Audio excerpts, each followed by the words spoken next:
विकाम का हाथ हुआ हमेशा के क्रैब। के मायरा के कमरे से जा चुके थे और मायरा अपनी चमकती उन्मादी आंखों से उस फाइल को देख रही थी। वह एक कॉन्ट्रैक्ट फाइल थी जो 1 साल पहले बिजनेस क्वीन माया और के बीच साइन हुई थी, जो कुछ कारणों से पूरा नहीं हो पाया था। और इसे पूरा करने के लिए न्यूयॉर्क नहीं जा पाए थे। लेकिन मायरा के लिए ये सिर्फ एक फाइल नहीं थी, यह उसके अभियान तक पहुंचने का रास्ता था। को पता था कि अब माया की कंपनी को अभियान ही संभाल रहा है और यह प्रोजेक्ट भी वही पूरा करेगा। ने ये कदम सोच समझकर उठाया था, ये जानते हुए कि यह फाइल मायरा और अभियान को एक बार फिर आमने सामने ला देगी। मायरा उस फाइल को देखती रही और उसके होंठों पर एक जुनूनी मुस्कान थी। वह खुद से फुसफुसाते हुए बोलती है, बस 2 दिन और, बस 2 दिन, अभी फिर मैं आ रही हूँ तुम्हारे पास, तुम्हें अपना बनाने, एक बार फिर, एक नए रूप में। इतना कहकर मायरा हंसने लगती है। वह अपने आप से आगे कहती है, अब कोई हमारे बीच नहीं आएगा, अभी कोई भी नहीं। मैं मौत से लड़कर भी तुम्हारे पास आ गई हूँ। अब हमें कोई अलग नहीं कर सकता बेबी, कोई नहीं। इतना कहकर मायरा बिस्तर पर सीधी गिर जाती है और छत को देखने लगती है। उसके चेहरे पर एक प्यारी सी लेकिन गहरी मुस्कान थी। थोड़ी देर बाद उसने कुछ सोचा और अपने फ़ोन से एक कॉल मिलाया। सामने से आवाज़ आई, यस बॉस। यह आवाज़ इमोशनलेस थी, उसके गैंग के एक गार्ड की। मायरा अपनी उंगलियां उस फाइल पर फिराती हुई एक ठंडी और सख्त आवाज़ में बोलती है, कितने लोग शक के दायरे में हैं? सामने से जवाब आया, बॉस 35 लोग हैं अभी तक। मायरा उसी तेवर में कहती है, एक एक करके सबको उठा लो, मैं आ रही हूँ सबका हिसाब लेने। सामने से पुष्टि हुई, यस बॉस, कल तक काम हो जाएगा। मायरा ने चेतावनी दी, ध्यान रहे, उसे एक भी खरोंच नहीं आनी चाहिए। अगर उसे कुछ भी हुआ तो तुम्हें मौत भी नसीब नहीं होगी। मायरा की धमकी सुनकर सामने वाला शख्स कांप जाता है, फिर हिम्मत जुटाकर बोलता है, यस बॉस, मिस्टर ए को कुछ नहीं होगा, हमारे गार्ड साए की तरह उनके साथ हैं। मायरा ने उसकी बात सुन बस कहा और कॉल काट दी और अपनी आंखें बंद करके वह एक बहुत धीमी पर खतरनाक आवाज में बोलती है, मायरा को सब कुछ बर्दाश्त है पर गद्दारी नहीं, और तुम सब ने मेरे साथ गद्दारी की है, इसका अंजाम तुम्हें अपनी जान देकर चुकाना होगा। आ रही है तुम सबकी मौत, डग डेथ। ये सब कहते हुए मायरा के चेहरे पर एक डरावनी मुस्कान थी। मायरा ने अभी अभी न्यूयॉर्क में मौजूद अपने लोगों को फ़ोन किया था जो अभियान की सुरक्षा के लिए वहां थे। मायरा को शक था कि उनके ऑफिस में और लोग भी हैं जो उससे गद्दारी कर रहे हैं, इसीलिए उसने अपने लोगों को सब पर नज़र रखने को कहा था। और इन सब में कुल 35 लोग निकले, कुछ माया के ऑफिस के, कुछ अभियान के ऑफिस के, कुछ उनकी सिक्योरिटी टीम के, कुछ उनके विला के नौकर और एक तो अभियान का असिस्टेंट भी था। मायरा को वैसे भी इन सब बातों का पता चलने के बाद ज़्यादा फर्क नहीं पड़ा। वह जानती थी कि कोई भी आदमी पैसों के लिए बिक जाता है, इसलिए ये लोग भी बिक गए। पर उन सब से एक गलती हो गई कि उन्होंने मायरा को मरा हुआ समझ लिया और बिना किसी डर के अपने गलत काम करने लगे। पर अब यही गलती उन्हें उनकी मौत के करीब ले जा रही है, एक दर्दनाक मौत। अगले दिन 11 बज गए थे और सभी का नाश्ता हो चुका था। मायरा हॉल में सोफे पर अपनी दादी की गोद में सिर रखकर लेटी थी और दादी अपने हाथों से उसे फल खिला रही थी, क्योंकि कल के पैनिक अटैक की वजह से मायरा को हल्का बुखार हो गया था, इसलिए दादी उसकी सेवा में लगी थी। वहीं सानिया किचन में बर्तन धो रही थी। उसके सारे नाखून टूट गए थे क्योंकि वह कम से कम 2 घंटों से बर्तन धो रही थी, पर ये बर्तन खत्म होने का नाम ही नहीं ले रहे थे, क्योंकि मायरा बार बार कुछ न कुछ आकर सिंक में डाल देती थी। अभी मायरा ने किचन में जितने भी बड़े डिब्बे थे जिनमें सामान था, उनको नौकरों से बदलने को कहा था। वह सारे डिब्बे उसने सानिया को धोने के लिए दिए थे और खुद आराम से जानकी जी की गोद में लेटी अंगूर खा रही थी और अपना फ़ोन चला रही थी। तभी उसके दादाजी राम जी का फ़ोन बजता। उन्होंने कॉल उठाए और जैसे जैसे बात आगे बढ़ी, उनके चेहरे के भाव बिगड़ने लगे। ठीक है, ध्यान रखना, इतना कहकर उन्होंने कॉल काट दी। उनका बिगड़ा चेहरा देखकर जानकी जी ने तुरंत पूछती है, क्या हुआ, आप परेशान लग रहे हैं, कोई बात है क्या? राम जी ने उनकी बात सुनकर एक नज़र बाकी घर वालों पर डाली।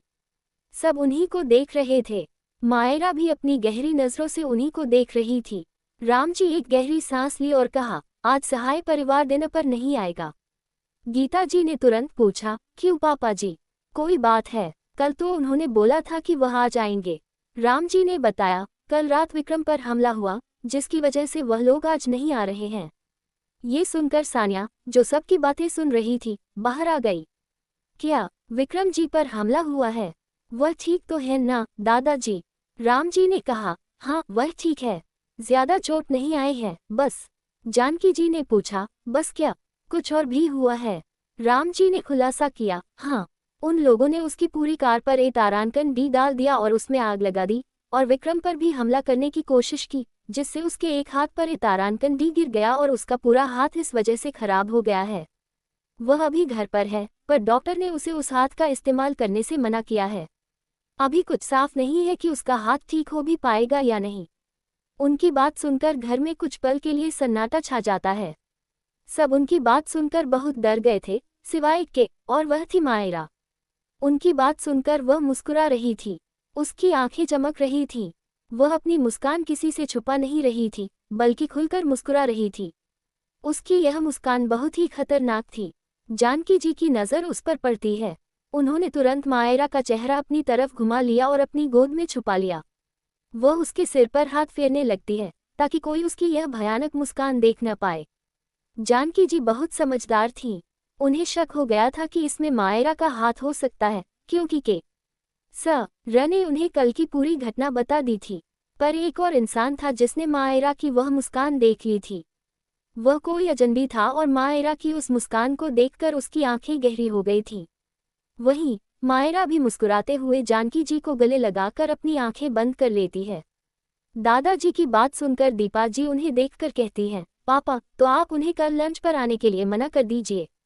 हम लोग चलते हैं विक्रम को देखने। राम जी ने कहा, मैंने बोला था दीपा उन लोगों से, पर वह कह रहे हैं कि विक्रम नहीं चाहता कि उसकी वजह से हमें कोई परेशानी हो, और वह ठीक है, इसलिए जैसा तय हुआ था वैसा ही होगा, बस आज नहीं कल। सानिया ने पूछा, पर दादाजी, विक्रम जी पर हमला किसने किया होगा? राम जी, विक्रम पता लगा रहा है। रात थी, इसलिए किसी का चेहरा या सबूत उसके हाथ नहीं लगा है। इसी तरह सब लोग अपनी अपनी बातें करने लगे थे। तो किसने किया विक्रम पर माला? क्या ये होश कटी है मायरा? क्यों बचा रही जानकी जी मायरा को? क्या राज के मायरा के? क्यों दिया मायरा के लोगों ने मायरा को डो?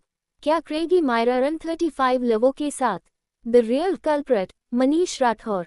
शाम का समय, मायरा ऊपर अपने फ्लोर पर खड़ी नीचे हॉल में देख रही थी, जहाँ R के दोनों भाई बैठे कुछ बातें कर रहे थे। मायरा की पत्थर सी ठंडी आंखें उन्हीं दोनों पर टिकी थीं। तभी उसके कानों में किसी की चीख पड़ी। वह उधर देखती है, जहां मही जी का पैर 2-3 सीढ़ियों से फिसल गया था और उनके सिर में हल्की सी चोट आ गई थी, जहां से थोड़ा सा खून बह रहा था। मायरा उन्हें गिरा देखकर जल्दी सी नीचे आने लगती है, पर तभी उसकी नज़र R के भाइयों पर पड़ती है, जो माही जी को गिरता देख जल्दी से उनकी तरफ आ रहे थे। मायरा के चलते हुए कदम उन्हें देखकर रुक जाते हैं और उसकी आंखें हद से ज्यादा सख्त हो जाती हैं, क्योंकि उन दोनों में से एक के चेहरे पर एक अजीब सी मुस्कान थी। मायरा उस मुस्कान को देखकर अपनी मुठियां भींचती है और अपनी गर्दन टेढ़ी कर नीचे देखती है और फिर वहीं से छलांग लगा देती है। वह बिजली की तेजी से जाकर माही जी को संभालते हुए उठाती है और अच्छी तरह पकड़कर हॉल में लगे सोफे पर बैठा देती है। ये सब इतनी जल्दी हुआ कि उन दोनों भाइयों को कुछ समझ ही नहीं आया। माही जी, जिन्हें बहुत दर्द हो रहा था, उन्होंने मायरा का हाथ कसकर पकड़ रखा था और उनकी आंखों में आंसू आ गए थे। कुछ ही पल में वहां डॉक्टर मौजूद थी और उनके साथ बाकी परिवार के सदस्य भी। तब तक R भी वहां पहुंच चुके थे और वह माही जी के पास ही बैठे थे। तभी उसके कानों में किसी की चीख पड़ी। वह उधर देखती है, जहां मही जी का पैर 2-3 सीढ़ियों से फिसल गया था और उनके सिर में हल्की सी चोट आ गई थी, जहां से थोड़ा सा खून बह रहा था। मायरा उन्हें गिरा देखकर जल्दी सी नीचे आने लगती है, पर तभी उसकी नज़र R के भाइयों पर पड़ती है, जो माही जी को गिरता देख जल्दी से उनकी तरफ आ रहे थे। मायरा के चलते हुए कदम उन्हें देखकर रुक जाते हैं और उसकी आंखें हद से ज्यादा सख्त हो जाती हैं, क्योंकि उन दोनों में से एक के चेहरे पर एक अजीब सी मुस्कान थी। मायरा उस मुस्कान को देखकर अपनी मुठियां भींचती है और अपनी गर्दन टेढ़ी कर नीचे देखती है और फिर वहीं से छलांग लगा देती है। वह बिजली की तेजी से जाकर माही जी को संभालते हुए उठाती है और अच्छी तरह पकड़कर हॉल में लगे सोफे पर बैठा देती है। ये सब इतनी जल्दी हुआ कि उन दोनों भाइयों को कुछ समझ ही नहीं आया। माही जी, जिन्हें बहुत दर्द हो रहा था, उन्होंने मायरा का हाथ कसकर पकड़ रखा था और उनकी आंखों में आंसू आ गए थे। कुछ ही पल में वहां डॉक्टर मौजूद थी और उनके साथ बाकी परिवार के सदस्य भी। तब तक के भी वहां पहुंच चुके थे और वह माही जी के पास ही बैठे थे। डॉक्टर माही जी को चेक कर रही थी। तभी माही जी उनके दवा लगाने पर थोड़ा जोर से चीखती है और कसकर एक हाथ से मायरा का हाथ पकड़ लेती है और के को गले लगा लेती हैं। वहीं माही जी को दर्द में देख मायरा डॉक्टर को गुस्से में देखकर कहती है, आराम से करो, दिख नहीं रहा उनको दर्द हो रहा है। के भी उस महिला डॉक्टर को घूर कर देखते हैं। डॉक्टर उन दोनों की गुस्से भरी नजरों से डर जाती है। वह कहती है, वो मैम को दवा लगने में थोड़ा दर्द तो होगा ही। मायरा उसे घूर कर देखती है। दर्द होता है से क्या मतलब तुम्हारा? तुम्हें डॉक्टर किसने बनाया है? अगर दर्द है तो उसे कम करो, कहीं ऐसा न हो कि आगे जाकर तुम्हें ही डॉक्टर की जरूरत पड़ जाए। इतना बोलकर मायरा इसमिरक करती है। भी डॉक्टर को देखकर अपनी ठंडी आवाज में कहते हैं, आराम से कीजिए डॉक्टर, नहीं तो मेरी बेटी बिल्कुल सही कह रही है। अगर अब माही को दर्द हुआ तो आपके लिए अच्छा नहीं होगा। वहीं उन दोनों की बात सुनकर डॉक्टर का सिर चकरा जाता है। वह धीरे से कहती है, यस सर। तभी जानकी जी आकर मायरा और के को गुस्से में देखकर कहती हैं, चुप रहो तुम दोनों, डॉक्टर को क्यों डरा रहे हो? वह अपना काम सही से कर रही हैं। मायरा, पर दादी। जानकी जी, मायरा अब कुछ नहीं। डॉक्टर, आप कीजिए अपना काम। डॉक्टर माही जी पर पट्टी करके जल्दी से वहां से निकल जाती है और के माही जी को कमरे में लेकर चले जाते हैं। अब हॉल में बिल्कुल सन्नाटा था। वहीं मायरा की आंखें लाल हो रही थी क्योंकि उसने सीढ़ियों पर तेल की कुछ बूंदें पड़ी हुई देखी थी जब उसने माही जी को उठाया था। इसका मतलब साफ था कि जिसने भी ये किया था जानबूझकर किया था। मायरा वहां पर एक नौकर को देखकर बहुत ही ठंडी आवाज में कहती है, सारे नौकरों को बुलाओ। मायरा की आवाज सुनकर वो नौकर थर थर कांपने लगता है और घर के बाकी सदस्य उसे देखने लगते। भी माही जी को उनके कमरे में आराम से सुलाकर हॉल में आ चुके थे। कुछ ही देर में लगभग 20-25 नौकर हॉल में खड़े थे। सभी का सिर डर से नीचे झुका हुआ था। वहीं मायरा अपनी तीखी शिकारी नजरों से हर एक को घूर रही थी। तभी उसकी नजर एक नौकर पर रुकती ही जो इन सबका हेड था। मायरा ने अपनी आवाज को ठंडक देते कहा, यहाँ सिर्फ 25 लोग क्यों हैं? घर में काम तो कुल 26 लोग करते हैं। मायरा की बात सुन वह हेड नौकर अपनी कांपती हुई आवाज में बोलता है, मैम, मुझे भी नहीं पता, थोड़ी देर पहले तो वो यही था, अब नहीं दिख रहा है। उसकी बात सुनते ही मायरा की मुठियां भींच गईं। वह जोर से चिल्लाए, किसने रखा था उसे सेरवेंट को? उसकी गुस्से भारी आवाज सुन हेड नौकर तुरंत घुटनों पर बैठ गया और हकलाने लगा, मैम, वो 2 हफ्ते पहले ही नौकरी के लिए आया था, तो गीता मैडम ने उसे रखा था। उसकी बात सुनकर मायरा की जलती हुई नजरें गीता जी पर जा टिकीं। क्या आपने उसे रखने से पहले उसका एड चेक किया था? गीता जी, जो उसकी आंखों की तपिश से ही कांप गई थी, अपनी आवाज को बमुश्किल संभालते हुए बोली, नहीं। मायरा गुस्से में उनसे पूछती है, तो किस आधार पर आपने उसे काम पर रखा? मैंने, गीता, वो माँ और दीपा दी उस दिन घर पर नहीं थी, तो वह इतना ही बोल पाई थी कि मायरा ने उन्हें बीच में ही टोक दिया। अगर दादी घर पर नहीं थी तो आपको क्या जरूरत थी महान बनने की? देख लिया आपने अपनी लापरवाही का नतीजा, आज उसने मेरी माँ को मारने की कोशिश की। गीता जी, पर तुम कैसे कह सकती हो कि ये सब उसने किया है? पर तभी जानकी जी उसकी बात बीच में काट, गीता, एक तो तुमने गलती की और अब तुम गलती मानने की जगह बहस कर रही हो। मायरा सबको एक नज़र देख बिना आगे बहस किए के की तरफ देखकर कहती है, डैड, सारे स्टाफ और गार्ड्स को बदल दीजिए और जल्द से जल्द नया वेल्ट्रॉन स्टाफ रखिए। इतना बोलकर वह बाहर की तरफ निकल जाती है। वहीं के भी मायरा के जाने के बाद गुस्से में सारे नौकरों को देखते हैं। मायरा राठौर हवेली से निकल सीधे अपने विला में आ गई थी। उसका गुस्सा आसमान पर था। कशिश का मैसेज मिलते ही वह सीधे उस विला के टॉर्चर रूम में चली जाती है जहां कशिश पहले से मौजूद थी। एक शख्स कुर्सी पर बैठा था जिसका नाम डियो था। मायरा के आते ही कशिश उसे देखकर कहती है, बॉस, ये वही आदमी है जिसने उस रात आप पर हमला किया था जब आप मंदिर से वापस आ रही थी माही मैम के साथ।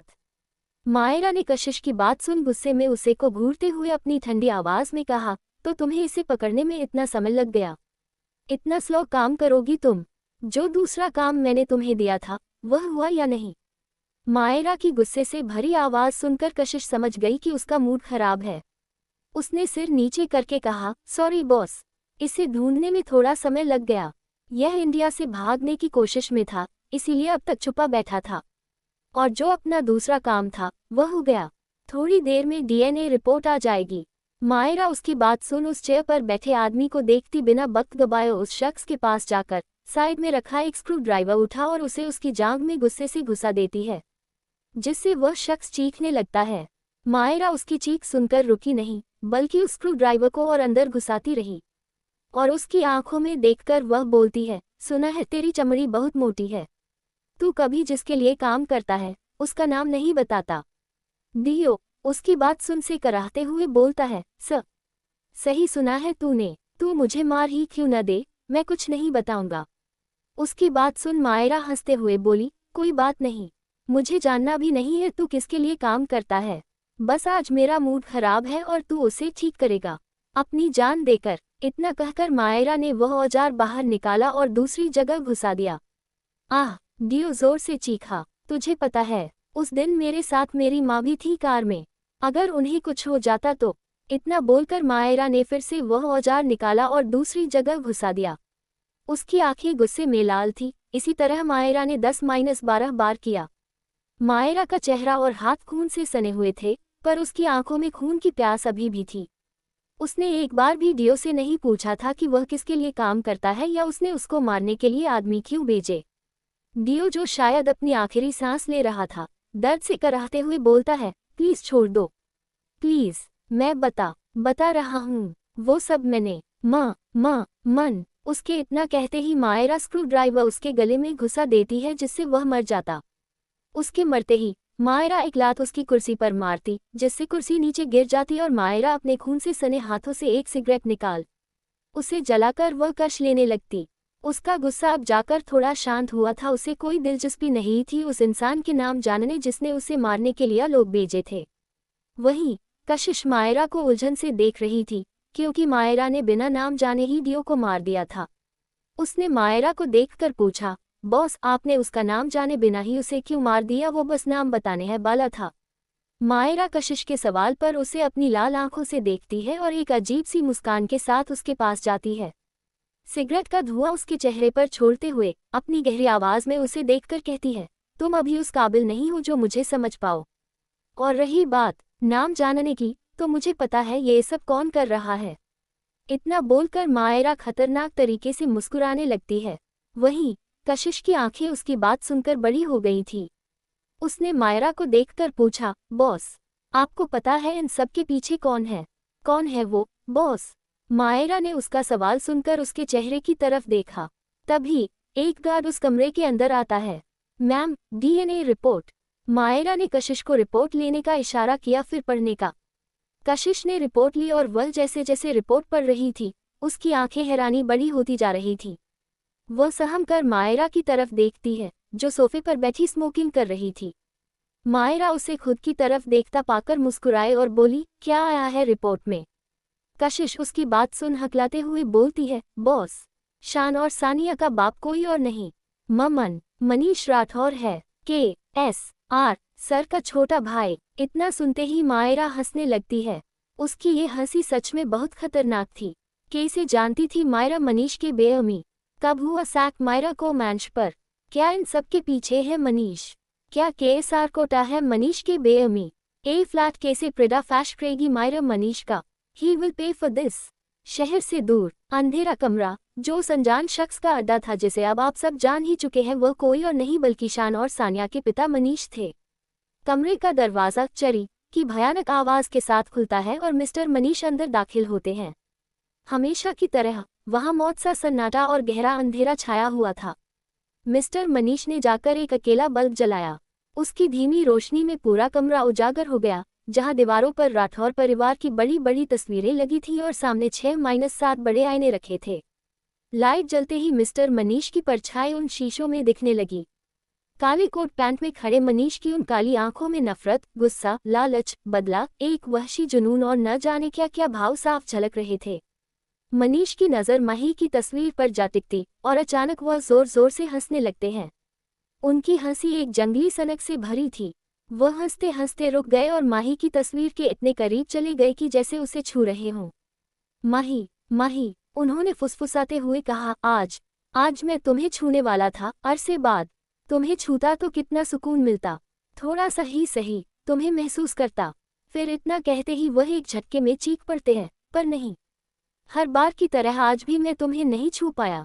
आह माही, कभी तुम्हारा वो पति, कभी तुम्हारी वो बेटी, हमेशा हमेशा मेरे काम के बीच में आ जाते हो, हमारे बीच आ जाते हैं। माही, उन्होंने अपनी मुट्ठियां भींच ली। मैंने मायरा को तुमसे दूर किया, ये सोचकर कि कुश और तुम्हारे रिश्ते में दरार आएगी। सब जानते हैं कुश अपनी बेटी से कितना प्यार करता है और जब तुम उसे अपनी बेटी से दूर कर दोगी तो कुश तुम्हें छोड़ देगा। पर वो तो बहुत चालाक निकला, चुपके चुपके अपनी बेटी से मिलता रहा। लेकिन माही, तुम्हें पता है तुम्हारी बेटी तुम्हारे पति से ज्यादा चालाक है। आज मैंने मान लिया, जिस तरह उसने एक झटके में मेरे सारे मोहरों को बाहर का रास्ता दिखा दिया, बिना किसी को शक हुए। दाद देनी पड़ेगी उसके दिमाग को। उसने एक झटके में घर के नौकर और गार्ड के भेष में मेरे जितने भी मोहरे थे सबको उनकी जगह से हटा दिया। वाह, क्या बेटी पैदा की है तुमने। काश मायरा मेरी बेटी होती, पर मेरी किस्मत में तो वो दोनों निठल्ले निकले जिन्हें कुछ नहीं आता, कुछ भी नहीं। जैसी वो कविता बेवकूफ थी वैसी ही उसकी औलाद है। इतना बोलकर मनीष अपनी कुर्सी पर बैठ गए और सामने लगी मायरा की तस्वीर को देखकर बोले, मानना पड़ेगा तुम्हें मायरा, विक्रम ने सिर्फ तुम्हारा हाथ जरा सा छुआ था और तुमने उसकी यह हालत कर दी। फिर एक भयानक हंसी के साथ कहा, आई एम इम्प्रेस्ड। मुझे पता है तुम बाप बेटी ड्यू को पकड़ने के लिए उसके पीछे पड़े हो, पर तुम उसे नहीं पकड़ पाओगे। तुम्हें ये कभी पता नहीं चलेगा कि तुम पर हमला किसने करवाया था। मैं जानता हूँ कुछ तुम मुझ तक पहुँचने के लिए बेताब हो, और अगर तुमने ड्यू को पकड़ भी लिया तो भी वो मेरा नाम कभी नहीं लेगा। इतना तो मुझे उसकी फितरत का पता है। तुम मुझ तक कभी नहीं पहुंच पाओगी, कभी नहीं। और अगर गलती से तुम मेरा पता लगा भी लो तो भी मेरा कुछ नहीं बिगाड़ पाओगी। मैं भी कच्चा खिलाड़ी नहीं हूँ, मेरी चालें तुम्हारी सोच से कहीं ज्यादा आगे हैं। अभी तो मेरे पास वह हुक्म का इक्का है जो तुम सोच भी नहीं सकती। इतना बोलकर वह एक खौफनाक मुस्कान के साथ आईने में अपनी परछाई को देखने लगता है। उसकी आवाज में कि कुछ ऐसा था मानो अभी एक ऐसा राज है जो अभी भी पर्दे के पीछे छिपा है, और जिस दिन वह सामने आएगा उस दिन तूफान का आना तय है। खैर वो तो आगे पता चलेगा। इसे लगता है कि मायरा और के.एस.आर. को उसके बारे में कुछ भी नहीं पता। बेचारा, वह ये नहीं जानता कि मायरा और उसकी माया से कोई नहीं बच सकता, तो ये कौन से खेत की मूली है। रात के गहराने पर मायरा घर वापस आ गई और अपने फ्लो पर जाने लगी। पार अचानक उसके चलते हुए कदम रुक जाते हैं। उसे महसूस होता है कि कोई उसे देख रहा है। उसने अपनी नजरें घुमाई तो देखा कि वह कोई और नहीं बल्कि मनीष थे, जो अपनी गहरी आंखों से उसे ही घूर रहे थे। मायरा ने उन्हें देखा और अचानक एक रहस्यमयी मुस्कान के साथ उनकी तरफ जाने लगती है। उसके होठों पर मुस्कान तो थी, पर उसकी आंखें बर्फ सी ठंडी और सर्द थीं। जैसे जैसे वह मनीष के करीब जा रही थी, मनीष को न जाने क्यों घबराहट होने लगी थी। वह अपनी नजरें चुराने लगते हैं, जिससे मायरा की मुस्कान और भी चौड़ी हो जाती है। वह धीरे धीरे उनके बिल्कुल पास आ गई। मनीष कुछ समझ पाते इससे पहले ही मायरा उनके बगल से गुजरी और सीधे के.एस.आर. के कमरे की तरफ चली जाती है। आज मायरा का उन्हें देखने का अंदाज कुछ अलग लगा। मनीष ने खुद से कहा, यह मुझे ऐसे क्यों देख रही थी, कहीं इसे नहीं, ये नामुमकिन है। इतना कहकर वह पीछे मुड़कर देखते हैं, जहां मायरा के.एस.आर. का दरवाजा खटखटा रही थी। के.एस.आर. दरवाजा खोलते हैं और मायरा मुस्कुराते हुए उनके कमरे में चली जाती है। मायरा को के.एस.आर. के कमरे में जाता देख मनीष ने खुद को समझाया, शायद मैं ही ज्यादा सोच रहा हूँ। वैसे भी यह पागल एक नंबर की है। इतना कहकर वह भी अपने कमरे की तरफ चले जाती है। वह वहां माही जी को देखने के लिए बाहर काफी देर से खड़े थे। वहीं के.एस.आर. के कमरे में मायरा सीधे जाकर उनके बिस्तर पर लेट जाती है। के.एस.आर. उसे ऐसा करते हुए देखते हैं तो उसे घूरने लगते हैं, क्योंकि मायरा ने अपने जूते भी नहीं उतारे थे। के.एस.आर. उसे देखकर कहते हैं, व्हाट इज दिस मायरा, पहले अपने जूते उतारो। लेकिन मायरा उनकी बात को अनसुना कर सीधा उनसे सवाल करती है। इस समय उसके चेहरे पर कोई भाव नहीं थे, वह बिल्कुल न्यूट्रल थी। आप हमेशा से सब जानते थे, है ना? KSR उसकी बात सुनकर उसे देखते हैं, फिर बिस्तर पर सो रही माही की तरफ देखते हैं जो शायद दवाई की वजह से गहरी नींद में थी। वह झुककर मायरा के जूते उतारते हुए कहते हैं, मैं जानता था। मायरा पूछती है, कब से? KSR जब माही गर्भवती थी, उसी समय उन पर काफी हमले हुए थे। उसी समय मुझे इस बारे में पता चला था। मायरा की आवाज में गुस्सा था, तो वह अभी इस घर में क्यों है? उनकी बात सुनकर KSR चुप हो जाते हैं, फिर कहते हैं, वह मैं तुम्हें अभी नहीं बता सकता। मायरा, आपका क्या मतलब है? आप मुझे नहीं बता सकते? उस इंसान की वजह से हमारी जिंदगी में इतनी प्रॉब्लम हुई और आपने फिर भी उसे अपने घर में रखा हुआ है।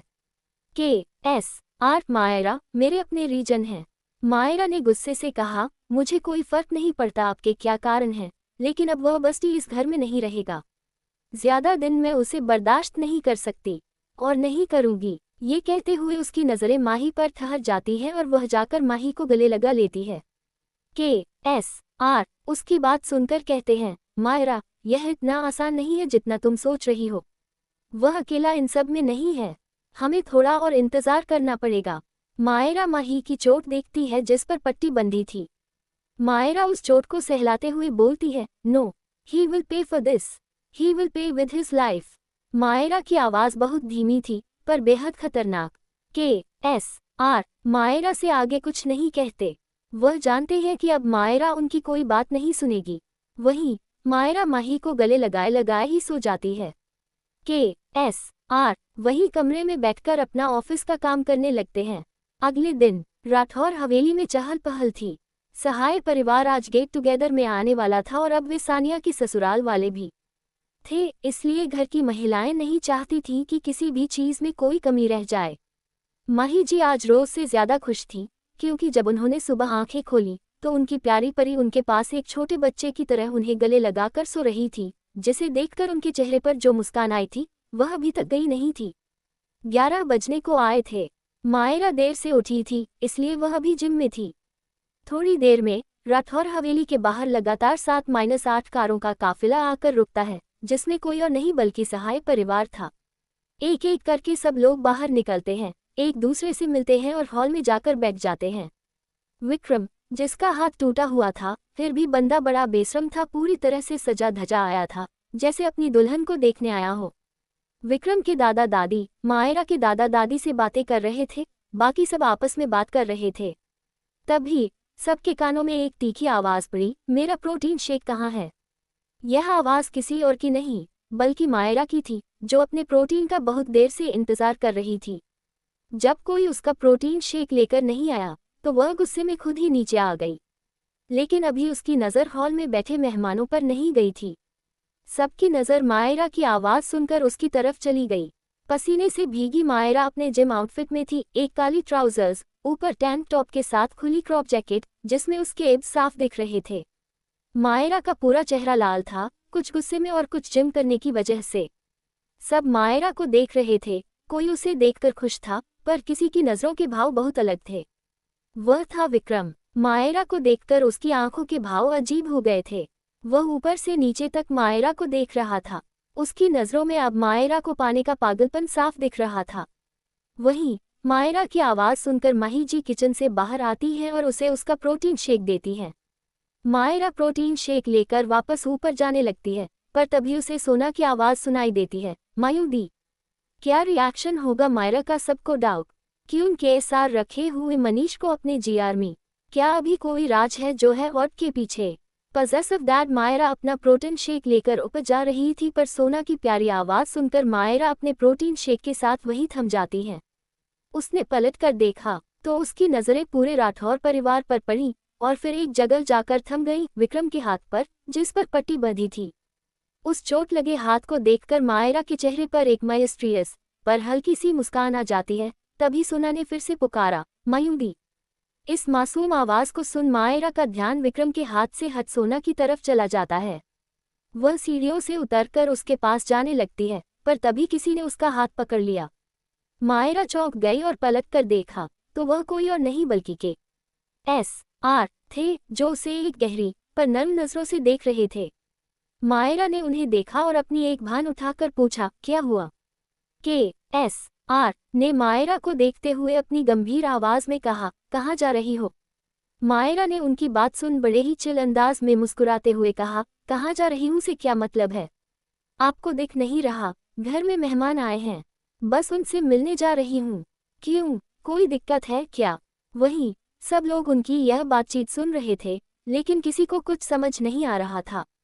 KSR ने मायरा को देखकर सख्ती से कहा, नहीं मुझे कोई प्रॉब्लम नहीं, पर तुम पहले जाओ चेंज करो, उसके बाद ही तुम सबसे मिल सकती हो। और कोई बहस नहीं। वह ऐसा इसलिए कह रहे थे क्योंकि उन्होंने विक्रम की आंखों में अपनी बेटी के लिए एक खतरनाक पागलपन देख लिया था। वो जिन नजरों से वह उनकी बेटी को देख रहा था, उससे उन्हें बहुत गुस्सा आ रहा था। मायरा उनकी बात सुनकर उन्हें पहले तो घूरती है, पर फिर अचानक मुस्कुराते हुए उनका गाल खींचकर कहती है, और माय पजेसिव डैड। इतना कहकर वह हंसते हुए ऊपर चली जाती है। मायरा कोई बेवकूफ नहीं थी, वह भी बहुत अच्छे से जानती थी कि कौन उसे किन नजरों से देख रहा है, इसलिए बिना ज्यादा बहस किए वह ऊपर चली गई। वहीं मायरा की इस प्यारी हरकत पर सब हैरान होकर KSR को देख रहे थे। जहां पूरी दुनिया उनके नाम से डरती है, वहीं उनकी बेटी उन्हें ऐसे छेड़ती है। माही, जो उनके पास ही खड़ी थी, उनकी मुस्कान ही नहीं रुक रही थी। उन्होंने एक नज़र बाकी सब पर डाली, जो सब आपस में बातें कर रहे थे, तो वह भी KSR के पास जाकर उनका गाल खींचती हुई धीरे से कहती है, ओह, आप सच में बहुत क्यूट और पजेसिव हो। इतना कहकर वह मुस्कुराती हुई जल्दी से किचन में चली जाती है। उन्हें लगा कि किसी ने उनकी यह हरकत नहीं देखी, पर जब उन्होंने ये किया तो कुछ लोग उन्हें ही देख रहे थे और मुस्कुरा रहे थे। वहीं बेचारे KSR, उन्हें तो समझ ही नहीं आया कि ये माँ बेटी अभी अभी उनके साथ क्या करके गई है। थोड़ी देर बाद मायरा तैयार होकर नीचे आती है और सबको ज्वाइन करती है। थोड़ी हेलो हाय करने के बाद वह अपने फ़ोन में लग जाती है, क्योंकि उसे कल जाना था, तो वह बस उसी काम में लगी हुई थी। तभी माही जी उसके लिए कॉफ़ी और कुछ स्नैक्स लाती हैं। मायरा कॉफ़ी लेती है। वहाँ कुछ डील्स की बातें होने लगती हैं, जिसमें मायरा बता देती है कि आगे का काम सानिया करेगी, क्योंकि वह उसकी असिस्टेंट है। ऐसे ही सब बातें कर रहे थे। इन सब में विक्रम एक दो बार मायरा से बात करने की कोशिश करता है, पर मायरा के लिए तो जैसे वह मौजूद ही न हो। तभी मायरा को एक कॉल आता है। वह वहां से उठकर गार्डन की तरफ चली जाती है। कॉल कशिश का था। मायरा कशिश से बात कर रही थी, तभी उसके कानों में कुछ आवाज पड़ती है, जैसे कोई किसी पर बहुत गुस्सा कर रहा हो। मायरा के सेंस बहुत तेज हैं, तो उसे कुछ कुछ सुनाई दे रहा था। मायरा आवाज का पीछा कर थोड़ा आगे जाकर देखती है तो गार्डन के बिल्कुल कोने में मनीष किसी से फोन पर बहुत गुस्से में बात कर रहे थे। मनीष फोन पर कह रहे थे, यह क्या बकवास कर रहे हो? डियो अभी तक वहां नहीं पहुंचा। ऐसा कैसे हो सकता है? वह कल ही यहां से निकल गया था। अगर पता नहीं चल रहा है तो पता लगाओ कहाँ है वह। कहीं उसे किसी ने पकड़ तो नहीं लिया? जल्दी से जल्दी मुझे पता लगा कर बताओ, नहीं तो तुम्हारी खैर नहीं। इतना बोलकर वह गुस्से में फोन काट देते हैं और अपने बालों में हाथ फेरते हुए कहते हैं, ये डियो कहाँ जा सकता है? कहीं KSR ने उसे तो नहीं पकड़ लिया? नहीं, ऐसा नहीं हो सकता। मेरे आदमी हर पल उसके पीछे हैं। तो मायरा के पास तो ऐसी कोई ताकत नहीं है, और मेरे लोग हमेशा उसके पीछे रहते हैं। मुझे जल्द से जल्द डियो को ढूंढना होगा। इतना बोलकर वह वहां से निकल जाते हैं। वहीं मायरा दीवार से टिके हुए उन्हें जाते हुए देख रही थी। उसकी हरी आंखें चमक रही थीं। वह कशिश को फोन करती है और उससे कुछ कहती है, फिर वह भी डेविल स्माइल करते हुए वहां से निकल जाती है। पर तभी उसके रास्ते में विक्रम आ जाता है। उसे देखते ही मायरा का मूड खराब हो जाता है। वह उसे नजरअंदाज करके वहां से जाने लगती है, पर विक्रम उसे रोकते हुए कहता है, रुको मायरा। मायरा उसकी आवाज सुनकर रुक जाती है। विक्रम मायरा को देखकर कहता है, आई एम सॉरी, उस दिन मैंने तुमसे इतनी रूखी बात की। वह दरअसल तुमने मुझ पर हाथ उठा दिया, इसीलिए मुझे थोड़ा गुस्सा आ गया था। पर मायरा उसकी बात बीच में ही काटते हुए, सीधे मुद्दे पर आओ। मेरे साथ यह फालतू ड्रामा करने की जरूरत नहीं है। विक्रम उसकी बात सुनकर अपनी मुट्ठियां कस लेता है और उसे देखकर कहता है, मायरा देखो, मेरे हाथ में चोट लगी है, फिर भी मैं बस तुमसे मिलने के लिए आज यहाँ आया हूँ। तुम सोच भी नहीं सकती मुझे कितना दर्द हो रहा है, फिर भी तुमसे मिलने आया हूँ।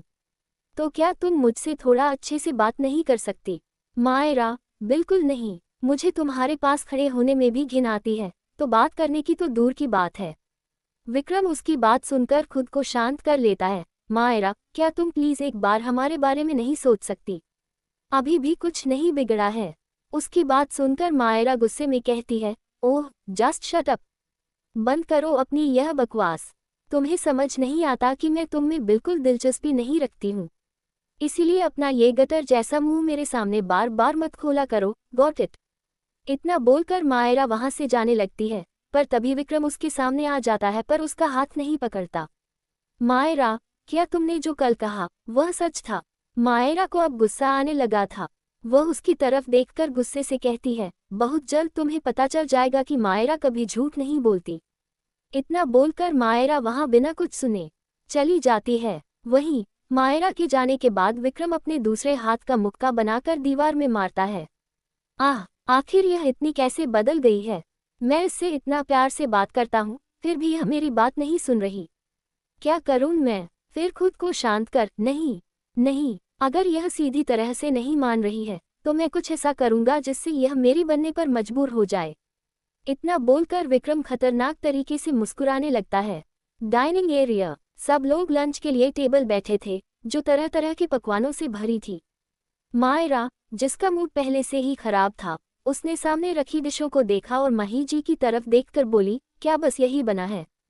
कुछ और नहीं बनाया आपने? मायरा की बात सुनकर सब उसे अजीब नजरों से देखने लगे, क्योंकि पूरी मेज खाने से भरी थी। गीता जी ने उसकी बात सुनकर ताना मारते हुए कहा, और क्या खाओगी तुम? इतना कुछ तो बना है आज, फिर भी ड्रामा कर रही है। बिना ड्रामा के तुझसे रहा नहीं जाता क्या? अरे सानिया से कुछ सीखो, वह सुबह से किचन में थी, उसने कितना कुछ बनाया है सबके लिए। फिर वह मोहिनी विक्रम की माँ की तरफ देखकर कहती है, आपको पता है मोहिनी जी, आज का सारा खाना सानिया ने बनाया है, खासकर आप लोगों के लिए। देखिए, सबका पसंदीदा है। उनकी बात पर मोहिनी जी मुस्कुराते हुए सानिया को देखती है और कहती है, थैंक यू सानिया, तुमने इतना सब किया, वरना किसी को तो बड़ों से बात करना भी नहीं आता। वहीं मायरा जब सुनती है कि सारा खाना सानिया ने बनाया है तो उसका मुंह और बिगड़ जाता है। अब वह इस खाने को छुएगी भी नहीं। वह एक नज़र सानिया को देखती है, जो अपनी तारीफ सुनकर बहुत मुस्कुरा रही थी। उसकी मुस्कान देखकर तो मायरा को उल्टी करने का मन होने लगा। मायरा को पक्का पता था कि यह सारा खाना इस चुड़ैल ने किसी रेस्टोरेंट से मंगवाया है, पर वह इन सब बातों को छोड़कर माही जी की तरफ देखकर कहती है, मुझे ये सब नहीं खाना।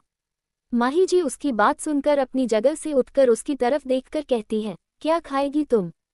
मुझे बताओ, मैं बना देती हूँ। मायरा उनकी बात सुनकर थोड़ा सोचकर कहती है, डोसा, मुझे डोसा खाना है। माही जी, ठीक है, तुम रुको थोड़ा, मैं अभी बनाती हूँ। लेकिन वह वहां से जा पाती, तभी उन्हें KSR की आवाज सुनाई दी, रुको माही। उनकी बात सुनकर माही जी रुक गई और उनकी तरफ देखने लगी, जैसे पूछ रही हो, क्या हुआ? KSR, तुम बैठो। माही, पर मायरा को डोसा खाना है। KSR, तो वह खुद अपने लिए बना लेगी। तुम्हें चोट लगी है, इसीलिए तुम यहीं बैठो। वहीं मायरा उनकी बात सुन उन्हें घूर कर देखने लगती है, फिर कहती है, यह क्या है? मैं क्यों बनाऊंगी, मुझे नहीं आता खाना बनाना। KSR मायरा की बात सुनकर उसे देखकर कहते हैं, मुझे पता है तुम्हें क्या आता है और क्या नहीं, इसीलिए चुपचाप उठो, किचन में जाओ और जो तुम्हें खाना है बनाकर लाओ। मायरा, नहीं नहीं जाऊंगी। KSR थोड़ी सख्ती से कहते हैं, मायरा। तभी गीता जी बीच में कूद पड़ती है, अरे भाई साहब, आप क्यों जिद कर रहे हैं? जब वह कह रही है कि उसे नहीं आता तो नहीं आता होगा। अब हर कोई सानिया जितना होशियार तो नहीं होता ना। उनकी बात सुनकर KSR की आंखें सख्त हो जाती हैं, लेकिन वह गीता की बात का कोई जवाब नहीं देते। उनकी नजरें बस मायरा पर थीं। वह मायरा को देखकर कहते हैं, जाओ मायरा। वहीं मायरा को गीता जी की बात सुनकर गुस्सा आता है। वह उन्हें घूर कर देखती है और मन ही मन कहती है, बहुत प्यारी लग रही है सानिया। जब पता चलेगा ना कि वह तुम्हारी प्यारे पति की अय्याशी का नतीजा है, तब मैं देखूंगी इनका कितना मुंह चलता है। फिर वह गीता जी की तरफ देखकर कहती है, लगता है आपको कुछ ज्यादा ही पसंद है सानिया। और अगर इतनी ही पसंद है तो गोद ले लो ना, मेरी मॉम और डैड का पीछा तो छूटेगा इस कचरे से। इतना बोलकर वह वहां से किचन की तरफ चली जाती है। वहीं उसकी बात सुनकर सानिया और गीता दोनों गुस्से में उसे देखने लगती हैं। वहीं मोहिनी जी माही की तरफ देखकर कहती हैं, माही, तुम्हारी बेटी में तो बिल्कुल तमीज नहीं है बड़ों से बात करने की। माही जी उनकी बात सुनकर, ऐसा नहीं है मोहिनी, वह बच्ची है अभी। KSR, मुझे नहीं लगता कि आपको मायरा के बारे में कुछ कहने का हक है मिसेज सहाय। वह मेरी बेटी है तो मैं देख लूंगा मुझे क्या करना है। आप अपने बच्चों पर ध्यान दीजिए। तू क्या लगता क्या बनाएगा मायरा? और क्या क्रन बाला है विक्रम? क्या सच में सानिया ने बनाया है ये खाना? क्या ड्रामा होगा अब आगे? सानिया ने जले मायरा का हाथ। लगभग 10 मिनट से ज्यादा हो गए थे पर मायरा अभी तक किचन से बाहर नहीं आई थी। जानकी जी भी KSR से कह चुकी थी कि जाकर देखे कि मायरा क्या कर रही है। माही जी पिछले 10 मिनट में 20 बार कह चुकी थी कि उन्हें मायरा के पास जाने दिया जाए उसकी मदद करने के लिए, पर KSR ने किसी को अपनी जगह से हिलने नहीं दिया। उनकी बातों में मायरा के लिए एक अलग ही भरोसा था, जैसे उन्हें यकीन हो कि मायरा ये कर लेगी। सानिया और कुछ लोग जो मायरा को पसंद नहीं करते थे उन्हें भी अब इंतजार नहीं हो रहा था। उन सबको लग रहा था कि मायरा जरूर अपनी बेइज्जती करवाएगी। उन सबको इंतजार अब बस मायरा के किचन से बाहर आने का था। तभी सबका इंतजार खत्म करते हुए मायरा किचन से बाहर आती है। उन सबने सोचा था कि वह मायरा का रोता हुआ चेहरा देखेंगे, पर इसके उलट मायरा उनके इरादों पर पानी फेरते हुए एक बड़ी सी मुस्कान के साथ अपनी कुर्सी पर आकर बैठ जाती है। लेकिन फिर भी कुछ लोग मायरा को खाली हाथ देखकर एक मजाक भरी मुस्कान के साथ उसकी तरफ देखने लगते हैं। शान मायरा को देखकर कहता है, क्या हुआ मायरा, तुम तो डोसा बनाने गई थी, ऐसे खाली हाथ क्यों आए हो? ओह, क्या तुम्हें डोसा बनाना नहीं आया? उसकी बात सुनकर मायरा उसे अपनी ठंडी नजरों से घूरती है, फिर एक तिरछी मुस्कान के साथ कहती है, ओह च शान, तुम सबको अपनी तरह बेकार क्यों समझते हो? लुक, जब इंसान की शक्ल अच्छी ना हो तो कम से कम उसे बातें तो अच्छी कर लेनी चाहिए, पर तुम्हारे जैसा बेशर्म मैंने कभी नहीं देखा। लगता है उस दिन का तप्पड़ भूल गए हो तुम। कहो तो दोबारा याद दिलवाओ। इतना कह मायरा उसे एक डेविल स्माइल के साथ देखती है। मायरा की बात सुनकर शान की बोलती बंद हो जाती है। वह बस अपनी बेइज्जती का घूंट पीकर रह जाता है। कोई कुछ बोलता, तभी किचन से 2 नौकर बाहर आते हैं। उनके हाथ में खाने की ट्रे थी जिसमें डोसा, उसके साथ सांभर और दूसरी ट्रे में वेज इडली, उत्तपम और 1-2 और चीजें रखी थी। जैसे जैसे वे लोग मेज के पास आते हैं उस खाने की खुशबू पूरे डाइनिंग एरिया में फैल जाती है और हर किसी की नज़र उन ट्रे पर टिक जाती है। नौकर ट्रे मेज पर रखकर मायरा को परोसने आते हैं, पर मायरा उन्हें इशारा करके पीछे रहने को कह देती है।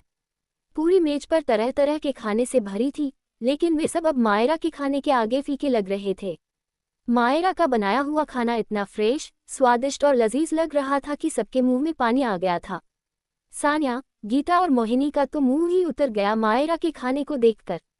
सानिया ने गुस्से में अपनी मुठियां इस तरह भींच ली थीं कि उसके नाखून हथेलियों में चुभ गए। वहीं KSR, माही जी और जानकी जी के चेहरे पर एक दिल खोलकर आने वाली मुस्कान थी। मायरा ने अपनी प्लेट में खाना परोसती, फिर उस ट्रे को KSR के आगे कर देती है। KSR भी हल्की मुस्कुराहट के साथ मायरा की बनाई हुई डिश पहले माही को देते हैं और फिर अपनी प्लेट में लेते हैं। उन लोगों ने अभी तक कुछ नहीं खाया था, जैसे उन्हें मायरा के खाने का ही इंतजार हो। फिर मायरा की दादी ने भी वो खाना लिया। उन्होंने जैसे ही एक कौर लिया, उनकी आंखें बंद हो गईं। उनका हाथ हवा में ही रुक गया। उनका ऐसा रिएक्शन देखकर सब उन्हें देखने लगे। सबको लगा कि शायद मायरा ने खाना अच्छा नहीं बनाया। सानिया जल्दी से उन्हें एक गिलास पानी देते हुए कहती है, क्या हुआ दादी? मायरा ने खाना अच्छा नहीं बनाया है क्या, जो आप ऐसा कर रही हैं? लीजिए दादाजी, आप ये खाएंगे, यह आपको अच्छा लगेगा। इतना बोलकर वह कुछ और उनकी प्लेट में देने लगती है, पर जानकी जी उसे बीच में ही रोक देती हैं। वह उसे पूरी तरह से नज़रअंदाज कर मायरा की तरफ देखकर उसका माथा चूमते हुए कहती है, वाह, मेरी छोटी सी गुड़िया ने इतना अच्छा खाना बनाया। मैंने आज तक इतना अच्छा डोसा कभी नहीं खाया। सच में बच्चा, तुमने बहुत अच्छा खाना बनाया है। वहीं उनकी बात सुनकर मायरा मुस्कुराने लगती है और उन्हें गले लगाकर कहती है, ओह मेरी ब्यूटीफुल दादी, आखिरकार मैं आपकी ही पोती हूँ। मायरा की बात पर उसकी दादी हंसने लगती है। सही कहा तुमने, KSR, माही और मायरा भी खाना खाते हैं। सच में, खाना बहुत अच्छा था। माही जी की आंखों में आंसू आ जाते हैं, पहली बार अपनी बेटी के हाथ का खाना खाकर। धीरे धीरे डोसा खत्म होने लगता है, क्योंकि अब गौतम और मायरा के दादाजी ने भी खाना शुरू कर दिया था, जो मायरा ने बनाया था।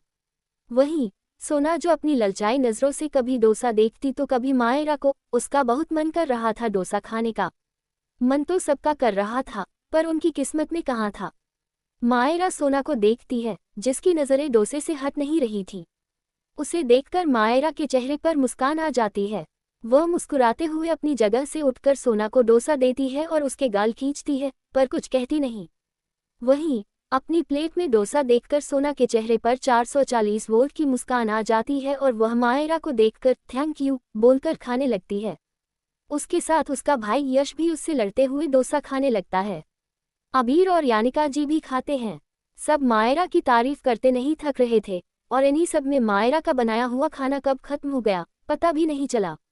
वहीं विक्रम, जो अपने नंबर का इंतजार कर रहा था, उसके नंबर आने से पहले ही सब साफ हो गया। सानिया अपनी जगह पर जल भूनकर खड़ी थी, पर तभी उसके दिमाग में कुछ आता है। वह मन में कहती है, मायरा ने तो बस इतना ही खाना बनाया है, मीठा तो बनाया नहीं है, और मैंने तो सब इंतजाम पहले ही करके रखा है। इतना बोलकर वह एक तिरछी मुस्कान के साथ किचन की तरफ चली जाती है। सबका खाना लगभग हो गया था, तभी सानिया किचन से गर्मा-गर्म गुलाब जामुन लेकर आती है। उसके चेहरे पर एक बनावटी मुस्कान थी। वह सबको देखती है और बड़ी मासूमियत से कहती है, मैंने आप लोगों के लिए खास गुलाब जामुन भी बनाए हैं, प्लीज़ आप लोग ट्राई करके बताइए कैसे बने हैं। इतना कहकर वह जानबूझकर नर्वस होने का नाटक करती है और सबको गुलाब जामुन देने लगती है। दादी दादा को देकर वह मायरा के पास आती है और उसे भी देने लगती है। मायरा उसे देखते ही सख्ती से मना कर देती है, मुझे नहीं चाहिए। मायरा की ना सुनकर सानिया एक बहुत ही भोला और दुखी चेहरा बना लेती है और सबकी तरफ देखकर कहती है, मायरा तुम भी लो ना, मैंने पहली बार बनाए हैं, मैं तुम्हारे जितना अच्छा खाना नहीं बना सकती, पर प्लीज़ एक बार ट्राई तो कर लो। उसकी आवाज़ में एक मीठी सी चाशनी सा जहर था। मायरा का गुस्सा अब गुस्सा आने लगा था। उसने सानिया को देखकर थोड़ा चिढ़कर कहा है, मैंने बोला मुझे नहीं चाहिए, तो क्या तुम्हें एक बार में समझ नहीं आता। मायरा थोड़ा चिल्लाकर बोलती है। मायरा को चिल्लाता देख सानिया अपनी आंखों में आंसू लाकर मासूमियत का ढोंग करते हुए कहती है, मायरा तुम चिल्ला क्यों रही हो, मैं तो बस तुम्हें मीठा देना चाहती थी, क्योंकि तुमने मीठा नहीं बनाया है। पर क्या तुम मुझसे इतनी नफरत करती हो कि मेरे हाथों का कुछ खा भी नहीं सकती। इतना बोलकर वह सिर नीचे कर लेती है, जैसे सच में बहुत आहत हुई हो। मायरा ने अपनी आंखें सिकोड़ लीं। Oh please stop this drama, तुम्हारी असलियत मुझे पता है, तुम्हारे हाथ से तो पानी तक न लूं मैं, समझी। इसीलिए जाओ यहाँ से, मेरे सिर पर खड़ी होने की जरूरत नहीं है तुम्हें। लेकिन सानिया, जो आज पूरी तैयारी के साथ आई थी, उस कटोरी को मायरा के हाथ के पास रखकर उसका हाथ पकड़ लेती है और रोने का नाटक करते हुए कहती है, मायरा आखिर ऐसी क्या बात है जो तुम हमेशा मुझसे ऐसे बात करती हो। मैंने तो हमेशा तुम्हें अपनी बहन माना। क्या तुम मुझसे इतनी नफरत करती हो कि आज सबके सामने मेरा अपमान कर रही हो। मेरे इन लॉस भी यहाँ हैं और तुम सबके सामने मेरे साथ ऐसा बर्ताव नहीं कर सकती। वह सब क्या सोचेंगे मेरे बारे में। उसकी आवाज में गहरी पीड़ा थी, जैसे वह सच में टूट रही हो। इतना बोलकर वह रोने लगती है। रिया, विक्रम की बहन, उसे रोता देख देख कहती है, सानिया तुम क्यों इस घटिया लड़की के लिए रो रही हो। अरे ये जलती है तुमसे और शान से, इसीलिए ये ऐसा करती है। ये सब करके ये सोचती है कि यह अपनी असलियत छुपा लेगी। मायरा अपने लिए घटिया शब्द सुनकर मुठियां कस लेती है। उसकी आंखों में अब खून उतर आता था और वह अपनी जहरीली नजरों से रिया को देखती है। गीता जी भी कहती हैं, सानिया रहने दो, तुम्हें इस लड़की के बारे में सोचने की कोई ज़रूरत नहीं है। तुम बाकी सबको दो गुलाब जामुन। पर सानिया फिर से मायरा को देखकर कहती है, नहीं छोटी माँ, मैं चाहती हूँ मायरा भी ये खाए और मीठा खाकर उसके दिल में मेरे लिए जो गिले शिकवे हैं वह मिटा दे। मुझे अच्छा नहीं लगता जब वह मुझसे और शान से ऐसे बात करती है। प्लीज़ मायरा, क्या तुम अपने मन में जो भी है उसे खत्म नहीं कर सकती। इतना बोलकर वह फिर गुलाब जामुन मायरा को देने लगती है। मायरा जिसे अब बस अपने गुस्से को काबू में रखना मुश्किल हो गया था। उसने अपनी गहरी आवाज में कहा, मैं तुम्हें आखिरी बार कह रही हूँ, जाओ यहाँ से, नहीं तो तुम्हारे लिए अच्छा नहीं होगा। वहीं सानिया उसकी बात सुनकर मन ही मन शैतानी मुस्कान के साथ सोचा, यही तो मैं चाहती हूँ मायरा, कि तुम कुछ करो और फिर तुम्हारी सबके सामने बेइज्जती हो। वह फिर गुलाब जामुन मायरा को देने लगती है और इसी सब में वह गुलाब जामुन का बाउल मायरा के हाथ पर गिर जाता है, जिससे मायरा की हल्की सी आह निकल जाती है और वह अपनी कुर्सी से उठकर 2 कदम पीछे हो जाती है। मायरा की आंखें गुस्से से लाल हो गई थीं। उसने अपनी मुट्ठी इतनी जोर से भींच ली थी कि उसकी नसें साफ दिख रही थीं। वहीं सानिया, जिसने सोचा था कि वह उस बाउल को अपने हाथ पर गिराएगी, मायरा के ऊपर गिरता देख वह भी डर जाती है और मायरा की लाल आंखें देख वह अपनी जगह ही कांप जाती है। तो आप क्या करेगी मायरा? क्या वो बदला लेगी सानिया से? क्या होगा जीआर वालों का रिएक्शन? और कैसे सानिया करेगी अपनी गलती एक्सप्लेन? क्या इरादे हैं सानिया के? क्या होगा अब आगे? मायरा का वो शान और सानिया पर। घर के सभी लोग सानिया की इस हरकत पर अपनी जगह से उठ गए थे। माही जी जल्दी से मायरा का हाथ देखने के लिए आगे बढ़ती है, पर उनसे पहले सानिया जाकर मायरा का वह जला हुआ हाथ पकड़ लेती है और उसे थोड़ा दबाती है, जैसे दर्द दे रही हो। रोने का नाटक करते हुए कहती है, आई एम सॉरी मायरा, मैंने जानबूझकर नहीं किया था, तुमने हाथ हिला दिया इसीलिए गलती से हो गया। Myra, I am so sorry, मैं तुमसे माफ़ी मांगती हूँ। दर्द से मायरा अपनी आंखें बंद कर लेती है और अपनी एक हाथ की मुट्ठी खोलकर दूसरा हाथ जिसे सानिया ने पकड़ा था झटके से उससे अलग करती है और गुस्से में सानिया को एक जोर का धक्का देती है। सानिया, जिसने मायरा के इस एक्शन की उम्मीद नहीं की थी, वह पीछे पिल्लर से टकराती है और एक दर्द भरी चीख पूरे घर में गूंजती है। धक्का इतना जोरदार था कि सानिया वही खंभे से लगकर नीचे गिर पड़ती है। सब इस दृश्य को देखकर अपनी जगह जम जाते हैं। माहौल में एक अलग ही तनाव पैदा हो जाता है। सब अपनी फटी आंखों से सानिया को देखने लगते हैं। किसी को एक पल के लिए कुछ समझ नहीं आता, पर सब जल्दी होश में आते हैं और कुछ लोग सानिया के पास जाते हैं, कुछ मायरा के पास। शान जल्दी से सानिया के पास जाकर उसे उठाने में मदद करता है, पर सानिया उठ भी नहीं पा रही और वह रोने लगती है। शान सानिया को रोता देख मायरा पर गुस्से में चिल्लाते हुए कहता है, तुम पागल हो गई हो क्या? तुमने सानिया को धक्का क्यों मारा? तुम अपने आप को समझती क्या हो? दिमाग खराब है तुम्हारा? देखो, तुम्हारी वजह से सानिया की क्या हालत हो गई है। वो उठ भी नहीं पा रही है। अरे, उतना भी तुम्हारा हाथ नहीं जला जितना तेज तुमने उसे धक्का मारा है। वह स्वीट इतनी भी गर्म नहीं थी जितना तुम ड्रामा कर रही हो। शान की बात सुनकर मायरा गुस्से में अपना एक कदम उसकी तरफ बढ़ाती है और उसकी आंखों में अपनी लाल आंखों से देखकर बोलती है, क्या बोला तू? कि वह गुलाब जामुन गरम नहीं था?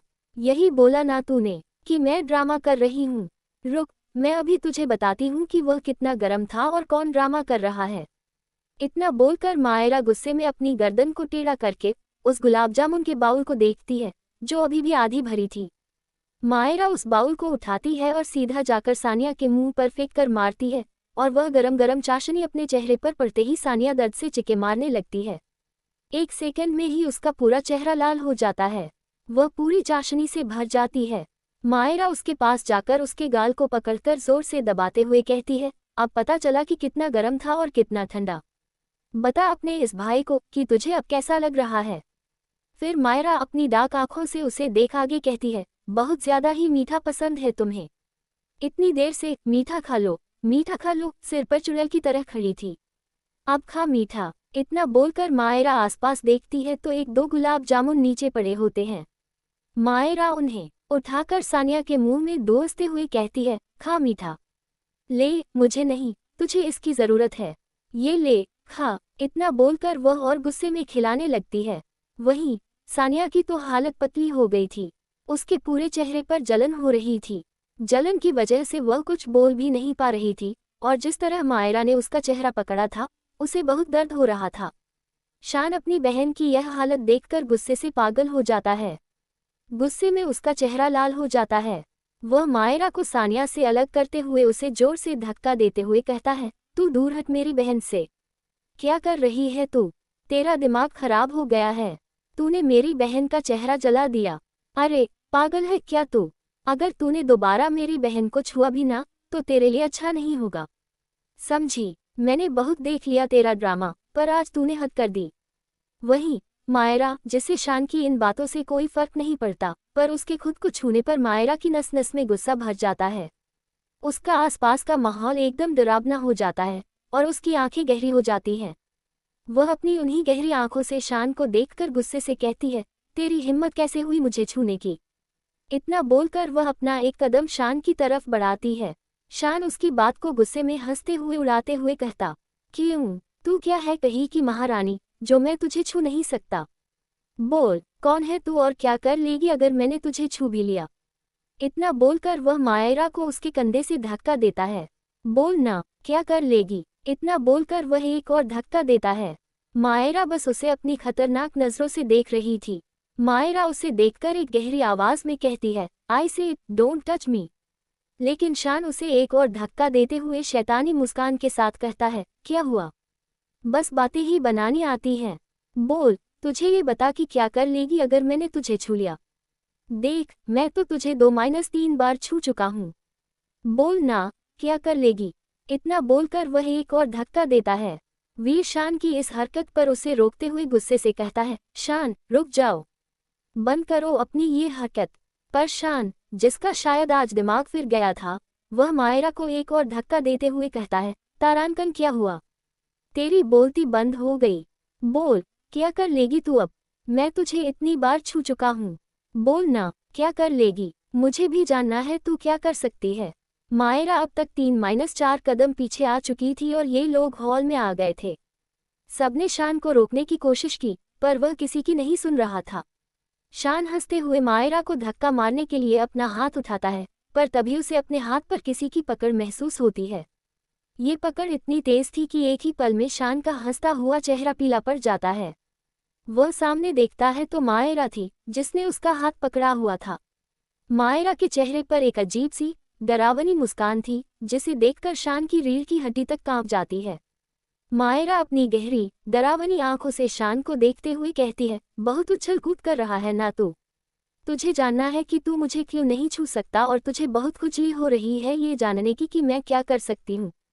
हाँ, रुक, मैं तुझे बताती हूँ कि मैं क्या कर सकती हूँ। मैं बताती हूँ कि ना का मतलब न क्यों होता है। इतना बोलकर मायरा शान का हाथ, जो उसने पकड़ा हुआ था, उसे मरोड़ देती है और कट की आवाज के साथ शान की चीख सबके कानों में जाती है, जिससे सब डर से 2 कदम पीछे हो जाते हैं। मायरा, जिसने शान के हाथ की हड्डी तोड़ दी, फिर भी उसने उसका हाथ नहीं छोड़ा। वह दोबारा शान के उसी हाथ को मरोड़ती है और शान की चीखें इसके साथ ही बढ़ जाती हैं। मायरा उसका हाथ मरोड़ते हुए उसे अपनी डार्क नजरों से देखती हुई कहती है, क्या हुआ, अच्छा लग रहा है, पता चला मैं क्या कर सकती हूँ। नहीं, अभी भी पता नहीं चला होगा, रुक, मैं बताती हूँ। इतना बोलकर वह शान के गाल पर जोरदार थप्पड़ मारती है। थप्पड़ इतना तेज था कि शान घूमने लगता है। मायरा उसे गिरने नहीं देती, बिल्कुल नहीं। वह शान की कॉलर पकड़कर उसे दोबारा खड़ा करती है और फिर थप्पड़ मारती है। ऐसे ही 5-6 थप्पड़ों में शान का गाल सूज जाता है और होंठ से खून बहने लगता है। मायरा इसमें भी नहीं रुकती। वह शान को एक जोरदार धक्का मारती है, जिससे शान 7-8 कदम पीछे जाकर गिरता है। पर उसके उठने से पहले ही मायरा उसके पास पहुंच जाती है और उसका कॉलर पकड़कर उसे उठाती है।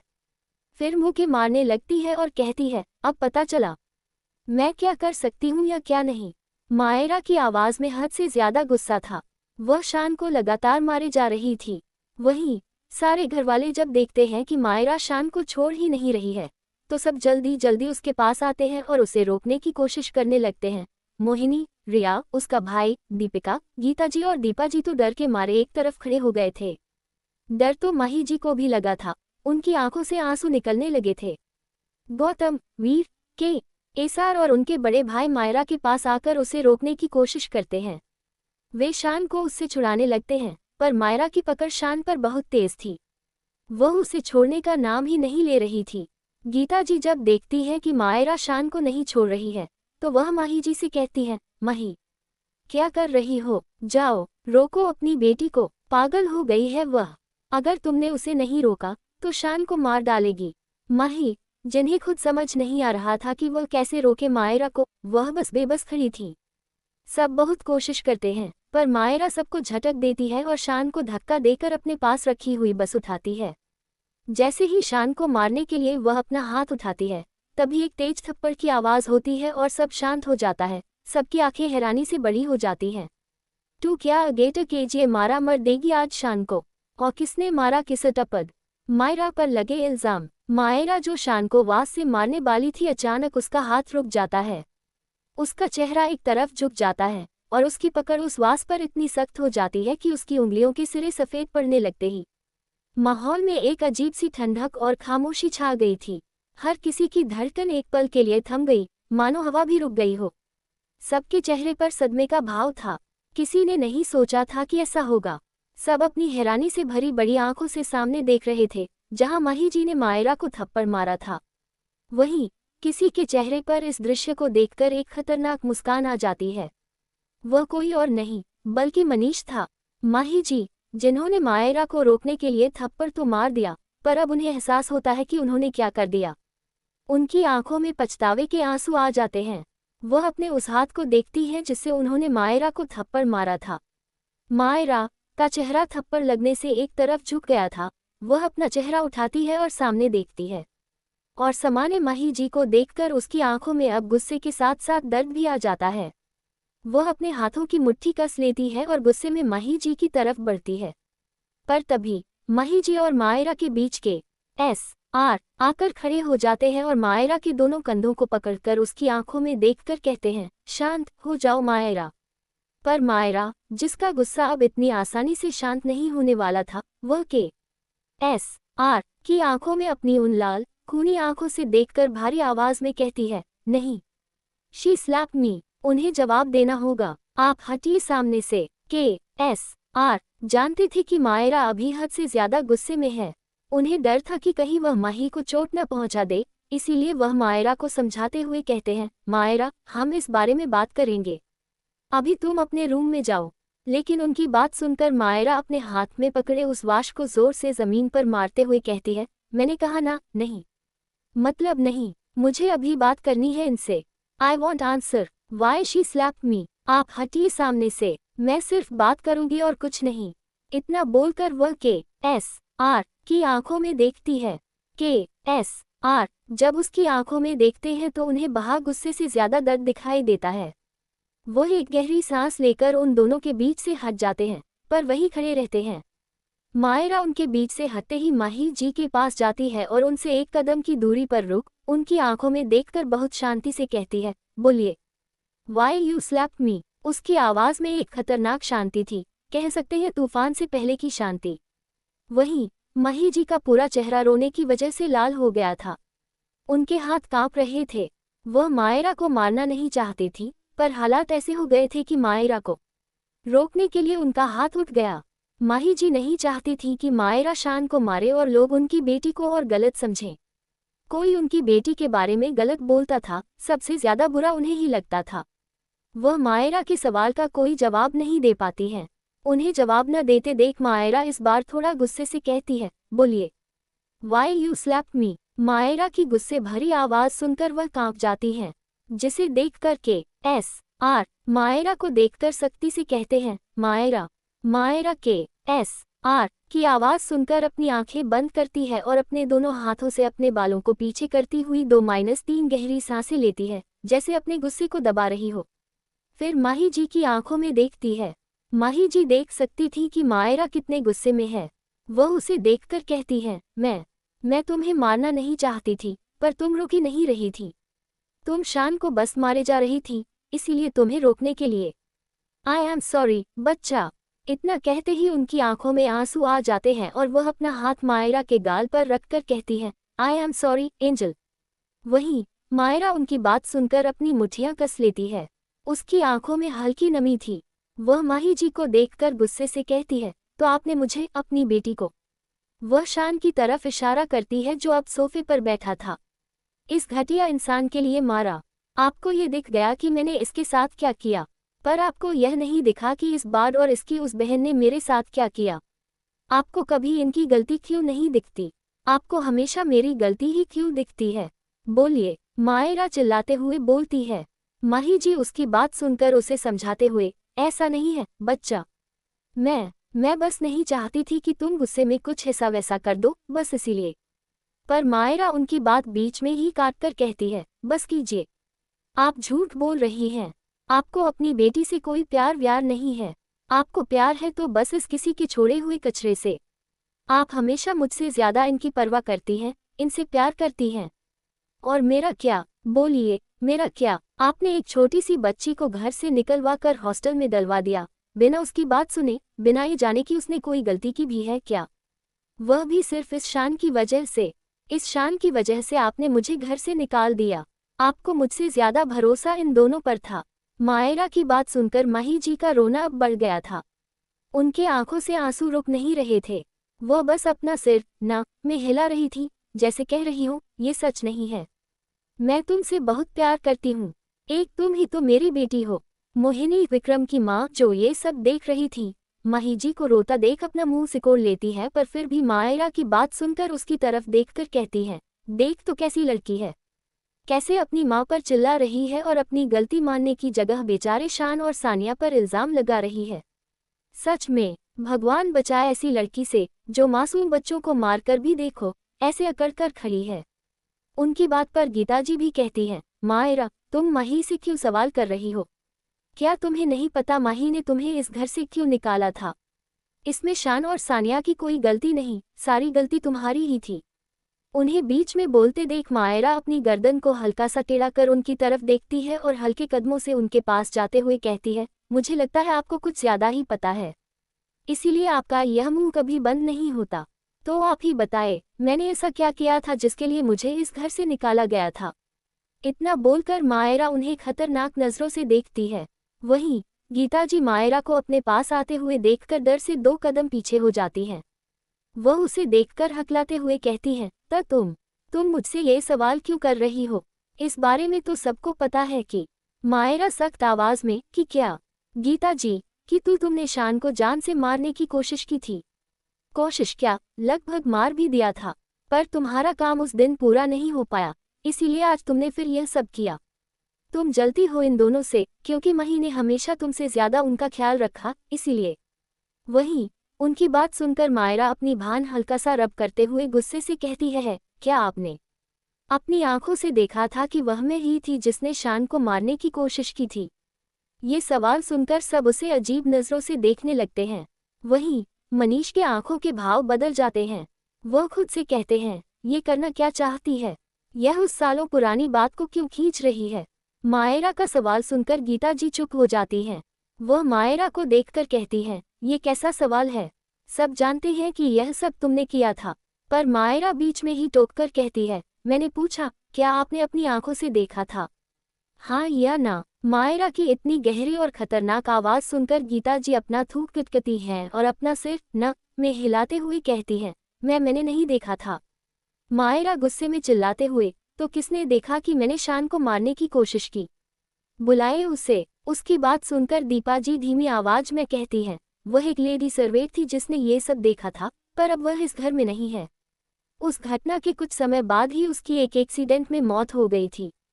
उनकी बात सुनकर मायरा गुस्से में कहती है, आप सब पागल हैं क्या? आप सबके लिए एक नौकरानी की बात मुझसे ज्यादा मायने रखती थी क्या? आप सबके पास इतनी सी भी अक्ल नहीं कि एक 6-7 साल की बच्ची क्या किसी को मारने की कोशिश कर सकती है? क्या आप लोगों ने कभी यह नहीं सोचा कि यह भी तो हो सकता है कि वह नौकरानी झूठ बोल रही हो? क्या सबको एक नौकरानी पर इतना भरोसा था? खैर, आप सबसे क्या जवाब मांगूं जब मेरी खुद की माँ को ही मुझ पर यकीन नहीं था। उन्होंने मुझे इस 2 कौड़ी के इंसान के लिए उस दिन भी थप्पड़ मारा था और आज भी। इतना बोलकर मायरा माही जी को देखती है, जो उसकी बात सुनकर अपनी नज़रें झुका लेती हैं। उनकी झुकी नज़रें देखकर मायरा अपनी नज़रें उनसे हटा लेती है। वहीं मायरा की बात सुनकर सब शांत पड़ जाते हैं और उनके कहे शब्दों के बारे में सोचने लगते हैं। दीपिका मायरा को देखकर कहती है, तो तुम्हारे कहने का मतलब क्या है कि तुमने ये सब नहीं किया और तुम्हें फंसाया गया है? पर तुम्हारे अलावा ये सब क्यों करेगा? किसी की एक छोटी बच्ची से क्या दुश्मनी हो सकती है? और क्या सबूत है कि तुम सच बोल रही हो? क्योंकि हम सब ने देखा है कि कैसे आज भी तुमने शान और सानिया को मारा है। तू क्या लगता क्या करेगू मायरा? क्या स्कमी उसने की मरने की साजिश की थी शान को? क्या बा खुलेगा वो सलोन पुराना राज? क्या जवाब देगी मायरा सबकी बटोन का? मायरा पर लगे इल्जाम। मायरा जो शान को वास से मारने वाली थी, अचानक उसका हाथ रुक जाता है। उसका चेहरा एक तरफ झुक जाता है और उसकी पकड़ उस वास पर इतनी सख्त हो जाती है कि उसकी उंगलियों के सिरे सफ़ेद पड़ने लगते ही माहौल में एक अजीब सी ठंडक और खामोशी छा गई थी। हर किसी की धड़कन एक पल के लिए थम गई, मानो हवा भी रुक गई हो। सबके चेहरे पर सदमे का भाव था। किसी ने नहीं सोचा था कि ऐसा होगा। सब अपनी हैरानी से भरी बड़ी आंखों से सामने देख रहे थे, जहां माही जी ने मायरा को थप्पड़ मारा था। वहीं किसी के चेहरे पर इस दृश्य को देखकर एक खतरनाक मुस्कान आ जाती है। वह कोई और नहीं बल्कि मनीष था। माही जी, जिन्होंने मायरा को रोकने के लिए थप्पड़ तो मार दिया, पर अब उन्हें एहसास होता है कि उन्होंने क्या कर दिया। उनकी आंखों में पछतावे के आंसू आ जाते हैं। वह अपने उस हाथ को देखती हैं जिससे उन्होंने मायरा को थप्पड़ मारा था। मायरा का चेहरा थप्पड़ लगने से एक तरफ झुक गया था। वह अपना चेहरा उठाती है और सामने देखती है, और सामान्य माही जी को देखकर उसकी आंखों में अब गुस्से के साथ साथ दर्द भी आ जाता है। वह अपने हाथों की मुट्ठी कस लेती है और गुस्से में माही जी की तरफ बढ़ती है। पर तभी माही जी और मायरा के बीच के एस.आर. आकर खड़े हो जाते हैं और मायरा के दोनों कंधों को पकड़कर उसकी आंखों में देखकर कहते हैं, शांत हो जाओ मायरा। पर मायरा, जिसका गुस्सा अब इतनी आसानी से शांत नहीं होने वाला था, वह के एस.आर. की आंखों में अपनी उन लाल खूनी आंखों से देखकर भारी आवाज में कहती है, नहीं। शी स्लैप्ड मी। उन्हें जवाब देना होगा। आप हटिए सामने से। के एस.आर. जानती थी कि मायरा अभी हद से ज्यादा गुस्से में है।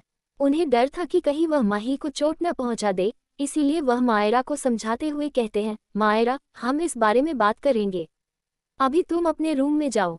लेकिन उनकी बात सुनकर मायरा अपने हाथ में पकड़े उस वाश को जोर से जमीन पर मारते हुए कहती है, मैंने कहा ना, नहीं। मतलब नहीं। मुझे अभी बात करनी है इनसे। I want answer why she slapped मी। आप हटिए सामने से। मैं सिर्फ बात करूंगी और कुछ नहीं। इतना बोलकर वह के एस.आर. की आंखों में देखती है। के एस.आर. जब उसकी आंखों में देखते हैं तो उन्हें वहां गुस्से से ज्यादा दर्द दिखाई देता है। वह एक गहरी सांस लेकर उन दोनों के बीच से हट जाते हैं, पर वहीं खड़े रहते हैं। मायरा उनके बीच से हटते ही माही जी के पास जाती है और उनसे एक कदम की दूरी पर रुक उनकी आंखों में देखकर बहुत शांति से कहती है, बोलिए। वाई यू स्लैप्ड मी। उसकी आवाज में एक खतरनाक शांति थी, कह सकते हैं तूफान से पहले की शांति। वहीं माही जी का पूरा चेहरा रोने की वजह से लाल हो गया था। उनके हाथ कांप रहे थे। वह मायरा को मारना नहीं चाहती थी, पर हालात ऐसे हो गए थे कि मायरा को रोकने के लिए उनका हाथ उठ गया। माही जी नहीं चाहती थी कि मायरा शान को मारे और लोग उनकी बेटी को और गलत समझें। कोई उनकी बेटी के बारे में गलत बोलता था, सबसे ज्यादा बुरा उन्हें ही लगता था। वह मायरा के सवाल का कोई जवाब नहीं दे पाती हैं। उन्हें जवाब न देते देख मायरा इस बार थोड़ा गुस्से से कहती है, बोलिए। Why you slapped me. Myra की गुस्से भरी आवाज सुनकर वह कांप जाती हैं, जिसे देखकर के एस.आर. मायरा को देखकर सख्ती से कहते हैं, मायरा। मायरा के एस.आर. की आवाज सुनकर अपनी आंखें बंद करती है और अपने दोनों हाथों से अपने बालों को पीछे करती हुई 2-3 गहरी सांसें लेती है, जैसे अपने गुस्से को दबा रही हो। फिर माही जी की आंखों में देखती है। माही जी देख सकती थी कि मायरा कितने गुस्से में है। वह उसे देखकर कहती है, मैं तुम्हें मारना नहीं चाहती थी, पर तुम रुकी नहीं रही थी। तुम शान को बस मारे जा रही थी, इसीलिए तुम्हें रोकने के लिए। आई एम सॉरी बच्चा। इतना कहते ही उनकी आंखों में आंसू आ जाते हैं और वह अपना हाथ मायरा के गाल पर रखकर कहती है, आई एम सॉरी एंजल। वहीं मायरा उनकी बात सुनकर अपनी मुठ्ठियां कस लेती है। उसकी आंखों में हल्की नमी थी। वह माही जी को देखकर गुस्से से कहती है, तो आपने मुझे, अपनी बेटी को। वह शान की तरफ इशारा करती है जो अब सोफे पर बैठा था। इस घटिया इंसान के लिए मारा। आपको ये दिख गया कि मैंने इसके साथ क्या किया, पर आपको यह नहीं दिखा कि इस बार और इसकी उस बहन ने मेरे साथ क्या किया। आपको कभी इनकी गलती क्यों नहीं दिखती? आपको हमेशा मेरी गलती ही क्यों दिखती है? बोलिए। मायरा चिल्लाते हुए बोलती है। माही जी उसकी बात सुनकर उसे समझाते हुए, ऐसा नहीं है बच्चा। मैं बस नहीं चाहती थी कि तुम गुस्से में कुछ ऐसा वैसा कर दो, बस इसीलिए। पर मायरा उनकी बात बीच में ही काटकर कहती है, बस कीजिए। आप झूठ बोल रही हैं। आपको अपनी बेटी से कोई प्यार व्यार नहीं है। आपको प्यार है तो बस इस किसी के छोड़े हुए कचरे से। आप हमेशा मुझसे ज्यादा इनकी परवाह करती हैं, इनसे प्यार करती हैं। और मेरा क्या? बोलिए, मेरा क्या? आपने एक छोटी सी बच्ची को घर से निकलवा कर हॉस्टल में डलवा दिया, बिना उसकी बात सुने, बिना ये जाने कि उसने कोई गलती की भी है क्या। वह भी सिर्फ इस शान की वजह से। इस शान की वजह से आपने मुझे घर से निकाल दिया। आपको मुझसे ज्यादा भरोसा इन दोनों पर था। की तरफ इशारा करती है जो अब सोफे पर बैठा था। इस घटिया इंसान के लिए मारा। आपको ये दिख गया कि मैंने इसके साथ क्या किया, पर आपको यह नहीं दिखा कि इस बार और इसकी उस बहन ने मेरे साथ क्या किया। आपको कभी इनकी गलती क्यों नहीं दिखती? आपको हमेशा मेरी गलती ही क्यों दिखती है? बोलिए, मायरा चिल्लाते हुए बोलती है। माही जी उसकी बात सुनकर उसे समझाते हुए, ऐसा नहीं है बच्चा, मैं बस नहीं चाहती थी कि तुम गुस्से में कुछ ऐसा वैसा कर दो, बस इसीलिए। पर मायरा उनकी बात बीच में ही काटकर कहती है, बस कीजिए, आप झूठ बोल रही हैं। आपको अपनी बेटी से कोई प्यार व्यार नहीं है। आपको प्यार है तो बस इस किसी के छोड़े हुए कचरे से। आप हमेशा मुझसे ज्यादा इनकी परवाह करती हैं, इनसे प्यार करती हैं। और मेरा क्या? बोलिए, मेरा क्या? आपने एक छोटी सी बच्ची को घर से निकलवा कर हॉस्टल में डलवा दिया, बिना उसकी बात सुने, बिना ये जाने कि उसने कोई गलती की भी है क्या। वह भी सिर्फ इस शान की वजह से। इस शान की वजह से आपने मुझे घर से निकाल दिया। आपको मुझसे ज्यादा भरोसा इन दोनों पर था। मायरा की बात सुनकर माही जी का रोना अब बढ़ गया था। उनके आंखों से आंसू रुक नहीं रहे थे। वह बस अपना सिर ना में हिला रही थी, जैसे कह रही हो, ये सच नहीं है। मैं तुमसे बहुत प्यार करती हूँ। एक तुम ही तो मेरी बेटी हो। मोहिनी विक्रम की माँ जो ये सब देख रही थी, माही जी को रोता देख अपना मुंह सिकोड़ लेती है, पर फिर भी मायरा की बात सुनकर उसकी तरफ देखकर कहती है, देख तो कैसी लड़की है, कैसे अपनी माँ पर चिल्ला रही है और अपनी गलती मानने की जगह बेचारे शान और सानिया पर इल्जाम लगा रही है। सच में भगवान बचाए ऐसी लड़की से, जो मासूम बच्चों को मारकर भी देखो ऐसे अकड़ कर खड़ी है। उनकी बात पर गीता जी भी कहती है, मायरा तुम माही से क्यों सवाल कर रही हो? क्या तुम्हें नहीं पता माही ने तुम्हें इस घर से क्यों निकाला था? इसमें शान और सानिया की कोई गलती नहीं, सारी गलती तुम्हारी ही थी। उन्हें बीच में बोलते देख मायरा अपनी गर्दन को हल्का सा टेढ़ा कर उनकी तरफ देखती है और हल्के कदमों से उनके पास जाते हुए कहती है, मुझे लगता है आपको कुछ ज्यादा ही पता है, इसीलिए आपका यह मुंह कभी बंद नहीं होता। तो आप ही बताए, मैंने ऐसा क्या किया था जिसके लिए मुझे इस घर से निकाला गया था?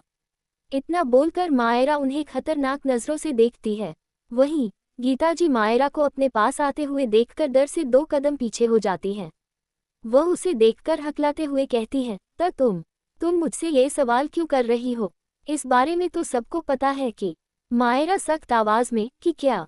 गीता जी, कि तुमने शान को जान से मारने की कोशिश की थी। कोशिश क्या, लगभग मार भी दिया था, पर तुम्हारा काम उस दिन पूरा नहीं हो पाया, इसीलिए आज तुमने फिर यह सब किया। तुम जलती हो इन दोनों से, क्योंकि मही ने हमेशा तुमसे ज्यादा उनका ख्याल रखा, इसीलिए। वहीं उनकी बात सुनकर मायरा अपनी भान हल्का सा रब करते हुए गुस्से से कहती है, क्या आपने अपनी आंखों से देखा था कि वह मैं ही थी जिसने शान को मारने की कोशिश की थी? ये सवाल सुनकर सब उसे अजीब नजरों से देखने लगते हैं। वहीं मनीष के आंखों के भाव बदल जाते हैं। वह खुद से कहते हैं, ये करना क्या चाहती है? यह उस सालों पुरानी बात को क्यों खींच रही है? मायरा का सवाल सुनकर गीता जी चुप हो जाती हैं। वह मायरा को देखकर कहती हैं, ये कैसा सवाल है? सब जानते हैं कि यह सब तुमने किया था। पर मायरा बीच में ही टोककर कहती है, मैंने पूछा, क्या आपने अपनी आंखों से देखा था? हाँ या ना? मायरा की इतनी गहरी और खतरनाक आवाज सुनकर गीता जी अपना थूक पिटकती हैं और अपना सिर न में हिलाते हुए कहती हैं, मैंने नहीं देखा था। मायरा गुस्से में चिल्लाते हुए, तो किसने देखा कि मैंने शान को मारने की कोशिश की? बुलाए उसे। उसकी बात सुनकर दीपा जी धीमी आवाज में कहती हैं, वह एक लेडी सर्वेंट थी जिसने ये सब देखा था, पर अब वह इस घर में नहीं है। उस घटना के कुछ समय बाद ही उसकी एक एक्सीडेंट में मौत हो गई थी। उनकी बात सुनकर मायरा गुस्से में कहती है, आप सब पागल हैं क्या? आप सबके लिए एक नौकरानी की बात मुझसे ज्यादा मायने रखती थी क्या? आप सबके पास इतनी सी भी अक्ल नहीं कि एक 6-7 साल की बच्ची क्या किसी को मारने की कोशिश कर सकती है? क्या आप लोगों ने कभी यह नहीं सोचा कि यह भी तो हो सकता है कि वह नौकरानी झूठ बोल रही हो? क्या सबको एक नौकरानी पर इतना भरोसा था? खैर, आप सबसे क्या जवाब मांगूं जब मेरी खुद की माँ को ही मुझ पर यकीन नहीं था। उन्होंने मुझे इस 2 कौड़ी के इंसान के लिए उस दिन भी थप्पड़ मारा था और आज भी। इतना बोलकर मायरा माही जी को देखती है, जो उसकी बात सुनकर अपनी नज़रें झुका लेती हैं। उनकी झुकी नज़रें देखकर मायरा अपनी नज़रें उनसे हटा लेती है। वहीं मायरा की बात सुनकर सब शांत पड़ जाते हैं और उनके कहे शब्दों के बारे में सोचने लगते हैं। दीपिका मायरा को देखकर कहती है, तो तुम्हारे कहने का मतलब क्या है कि तुमने ये सब नहीं किया और तुम्हें फंसाया गया है? पर तुम्हारे अलावा ये सब क्यों करेगा? किसी की एक छोटी बच्ची से क्या दुश्मनी हो सकती है? और क्या सबूत है कि तुम सच बोल रही हो? क्योंकि हम सब ने देखा है कि कैसे आज भी तुमने शान और सानिया को मारा है। तू क्या लगता क्या करेगू मायरा? क्या स्कमी उसने की मरने की साजिश की थी शान को? क्या बा खुलेगा वो सलोन पुराना राज? क्या जवाब देगी मायरा सबकी बटोन का? सच से सामना पार्ट 1।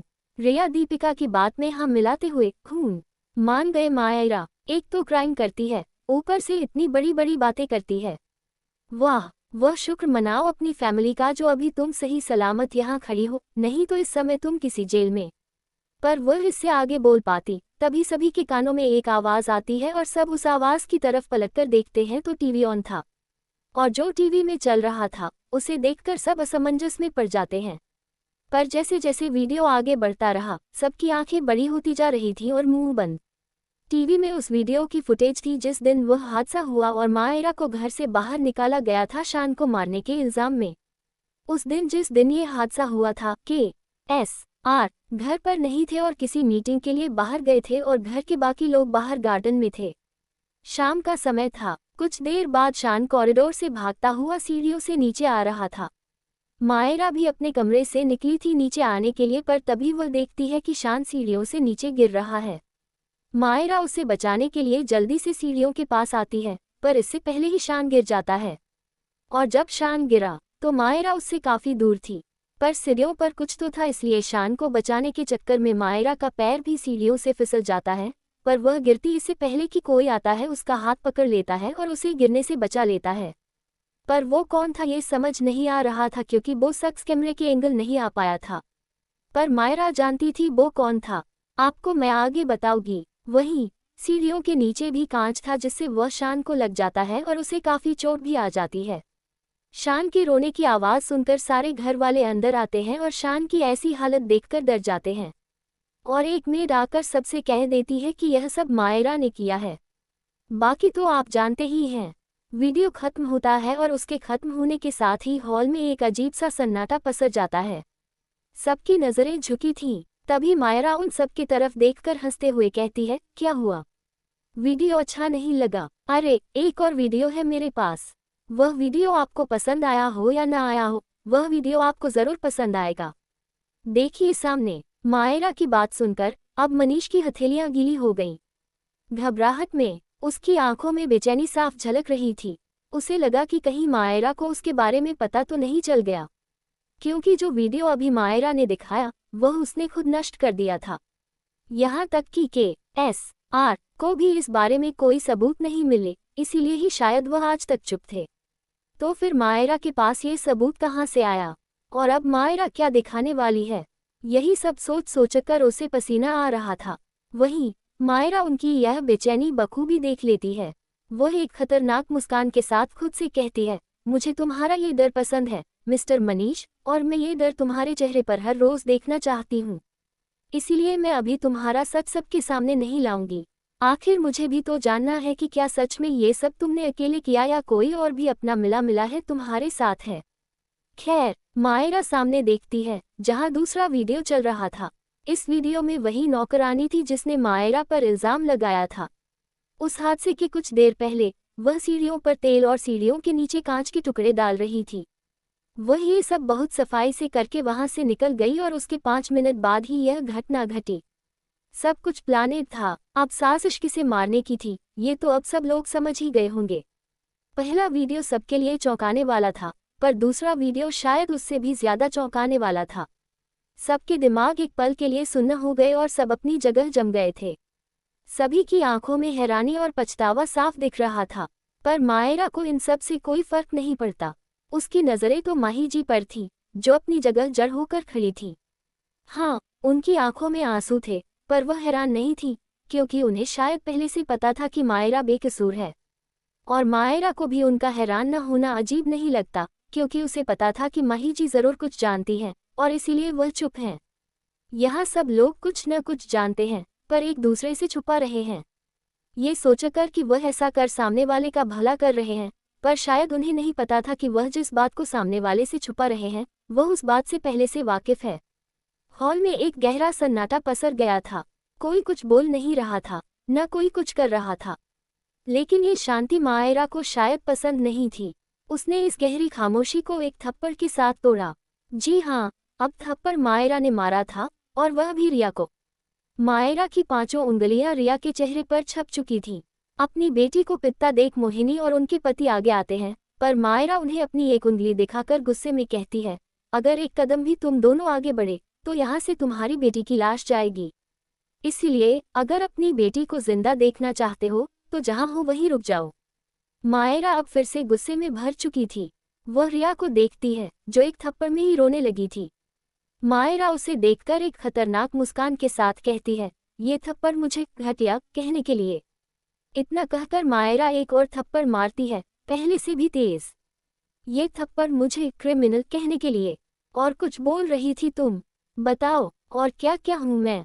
बोलो। मायरा अपने दोनों हाथ अपनी जेब में डालकर आराम से खड़ी होते हुए रिया को देखती है, पर रिया उसके सवाल का कोई जवाब नहीं देती, जिससे मायरा गुस्से में उसे एक और थप्पड़ मारते हुए चिल्लाकर कहती है, बोलो। क्यों नहीं बोल रही हो? अभी तो बहुत जुबान चल रही थी। अब क्या हुआ? अगर तुम एक सेकंड भी नहीं बोली ना, तो तुम सोच भी नहीं सकती मैं तुम्हारे साथ क्या करूंगी। रिया उसके चिल्लाने से डर जाती है और तेज रोने लगती है, अपने मम्मी पापा को देखकर।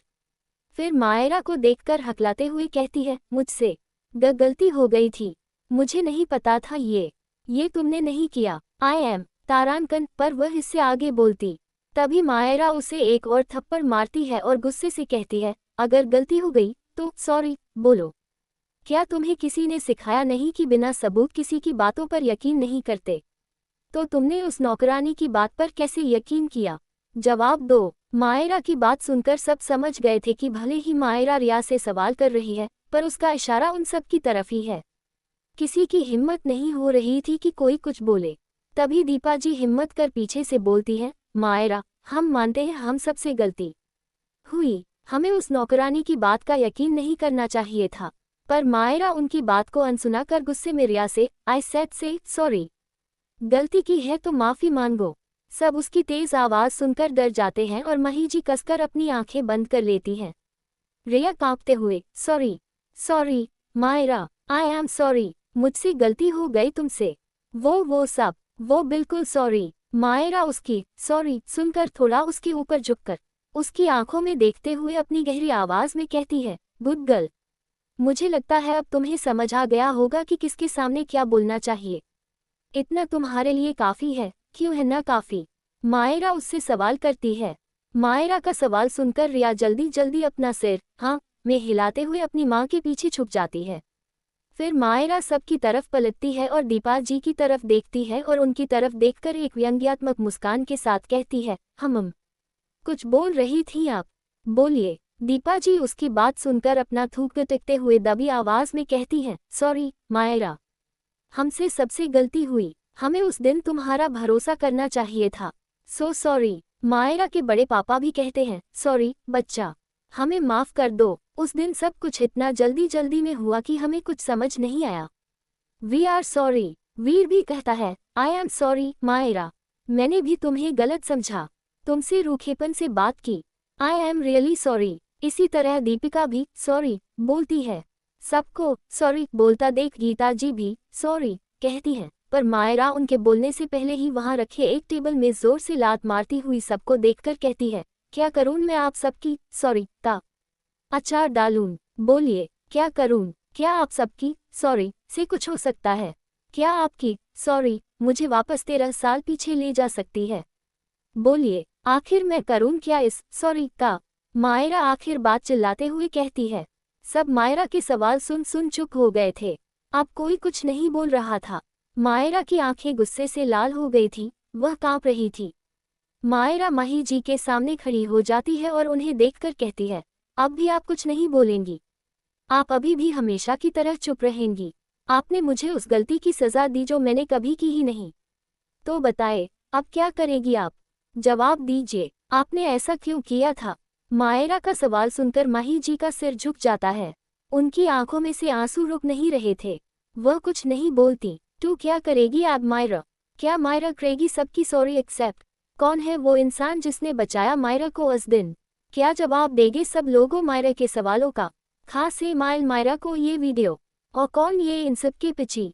इन सभी सवालों के जवाब के लिए पढ़िए मेरी story rebirth love of Myra only on pocket novel पर बाय बबल हार्ट। तो आज के लिए इतना। हाय, मिलते हैं कल एक न्यू चैप्टर में। तब तक के लिए बाय बाय टाटा। सच से सामना पार्ट 2। माही जी को कुछ न बोलता देख मायरा गुस्से में एक कदम उनकी तरफ बढ़ाती है और उनकी आंखों में देखते हुए धीमी पर भारी आवाज में कहती है, क्या आपको जरा भी तरस नहीं आया था मुझ पर? आपको पता है मैं सबसे ज्यादा प्यार आपसे करती थी। मुझे लगा था कोई मुझ पर भरोसा करे या न करे, आप जरूर मुझ पर भरोसा करेगी, पर आपने मेरा भरोसा तोड़ दिया उस दिन। क्यों किया था आपने ऐसा? बोलिए। माही जी के आंसू मायरा की बात सुनकर और बढ़ जाते हैं। वह मायरा का हाथ पकड़कर कहती है, मायरा बच्चा, अब तो सबको पता चल गया है कि तुमने कुछ नहीं किया, तो प्लीज अब इस बात को यहीं छोड़ दो। प्लीज शांत हो जाओ, प्लीज। तुम्हारी तबीयत खराब हो जाएगी बच्चा। प्लीज अपनी मम्मा की बात मान लो। प्लीज शांत हो जाओ अब। पर मायरा उनका हाथ झटक देती है और गुस्से में उन्हें उंगली दिखाते हुए कहती है, नहीं होना मुझे शांत। नहीं होना। आप सच में मुझसे प्यार नहीं करती हैं। आपको पता चला मैंने कुछ नहीं किया, फिर भी आप इतनी शांत हैं और मुझे ये बात भूलने के लिए कह रही हैं। इसका मतलब साफ है, आपके लिए सबसे जरूरी सिर्फ ये दोनों हैं, मैं नहीं। जब मेरी बात आई तो आप उस बात को छोड़ रही हैं और जब इनकी बात आती है तो आप इनके लिए मुझे तक मारती हैं। आज आपने साबित कर दिया, अब सिर्फ इनकी माँ है आप, मेरी नहीं। I hate you, I hate you. इतना बोलकर मायरा गुस्से में वहां रखा एक दो सामान और गिराती है और घर के बाहर निकल जाती है। माही जी उसे ऐसा गुस्से में जाता देख डर जाती है और उसके पीछे पीछे जाती है, पर मायरा जब तक अपनी बुगाटी एक तेज आवाज के साथ वहां से लेकर निकल जाती है। माही जी जल्दी अंदर आती है और KSR का हाथ पकड़कर रोते हुए उनसे कहती है, कुश मायरा को रोको, वह गुस्से में कहीं निकल गई है। कुश, आप सुन रहे हैं? वह गुस्से में गई है, कहीं उसने कुछ कर लिया तो। कुश, पर KSR उनके हाथ से अपना हाथ हटाकर उनकी तरफ देखते हुए कहते हैं, अब तुम्हें इतनी फिक्र क्यों हो रही है मही? तुम्हारी यह फिक्र तब कहाँ गई थी जब वह तुमसे सवाल कर रही थी? इतना बोलकर वह चुप हो जाते हैं। माही जी उनकी बात सुनकर अपनी भरी हुई आंखों से उन्हें देखती हैं। KSR की आंखें भी थोड़ी नम थीं। वह माही जी से अपना मुंह फेरते हुए अपने कमरे में चले जाते हैं। इधर दूसरी तरफ मायरा बहुत गुस्से में अपनी गाड़ी रोड पर चला रही थी। उसकी कार की स्पीड बहुत तेज थी। मायरा की स्पीड इतनी ज्यादा थी कि वह कहाँ शहर से बाहर निकल जाती है उसे भी पता नहीं चलता। 1 से 1.5 घंटे लगातार ड्राइव करने के बाद मायरा गाड़ी रोकती है और अपना सिर अपनी सीट से टिका लेती है। और कुछ ही देर में उसकी आंखों से एक आंसू निकल जाता है और वह धीरे से बोलती है, आई एम सॉरी, पर यह करना जरूरी था। और I don't hate you. Myra बहुत स्ट्रांग है, पर आज उसका दिल भी भारी हो गया था। उसे बुरा लग रहा था जो कुछ भी हुआ। वह माही जी पर गुस्सा नहीं करना चाहती थी, पर उनका हमेशा चुप रहना उसे चुभता था। देर रात राठौर मेंशन एकदम सन्नाटे में डूबा हुआ, पर आज रात से कोई नहीं रहा था। सबके दिल और दिमाग में आज जो कुछ हुआ वही चल रहा था। मायरा की दादी अपने बिस्तर पर करवट लेकर लेटी थी और उसके दादा दूसरी तरफ लेटे छत को देख रहे थे। तभी उसके दादा कहते हैं, तुम पहले से जानती थी कि मायरा ने कुछ नहीं किया, तो तुमने मुझे क्यों नहीं बताया? अपने पति की बात सुन दादी जी उनकी तरफ पलटती है और उन्हें देखकर कहती है, हाँ, मैं जानती थी कि मायरा ने कुछ नहीं किया। मुझे भरोसा था अपनी पोती पर और इसके लिए मुझे किसी सबूत की जरूरत नहीं थी। पर आपको यकीन नहीं था उस पर। आपको उससे ज्यादा उस नौकरानी पर भरोसा था, इसलिए आपको कुछ बताने का कोई फायदा नहीं था। अपनी पत्नी की बात सुन राम जी की आंखों में आंसू आ जाते हैं। वह धीरे से कहते हैं, हमसे गलती हो गई। हम जानते हैं जरूर वह हमसे नॉर्मल बर्ताव करती है, पर उसके दिल में अभी भी हमारे लिए गुस्सा होगा। आप प्लीज एक बार उससे कहिए कि वह हमें माफ कर दे। पर दादी जी उनकी बात को सुनकर भी अनसुना कर कहती हैं, सो जाए, काफी रात हो गई है। गौतम का कमरा। गौतम अपने कमरे में मौजूद सोफे पर बैठा था। उसके हाथ में उसके बचपन की तस्वीर थी जिसमें वह और मायरा साथ थे। गौतम उस फोटो पर अपनी उंगलियां फेरते हुए अपनी आंखें बंद कर लेता है और उस दिन के बारे में सोचने लगता है जिस दिन ये सब हुआ था। फ्लैशबैक। 11-12 साल का गौतम अपने कमरे में पढ़ रहा था, पर तभी उसे याद आता है कि उसने अपनी एक किताब अपने मम्मी पापा के कमरे में रख दी है। वह अपने मम्मी पापा के कमरे की तरफ जाने लगता है, पर उसके कदम दरवाजे पर ही रुक जाते हैं और अंदर से आती हुई आवाज़ को सुन उसके चेहरे की हवाइयाँ उड़ जाती हैं। वह दरवाजे को हल्का सा खोलकर अंदर झांकता है तो अंदर मनीष किसी से फ़ोन पर बात करते हुए कह रहा था, इस बार हमारा प्लान फेल नहीं होगा।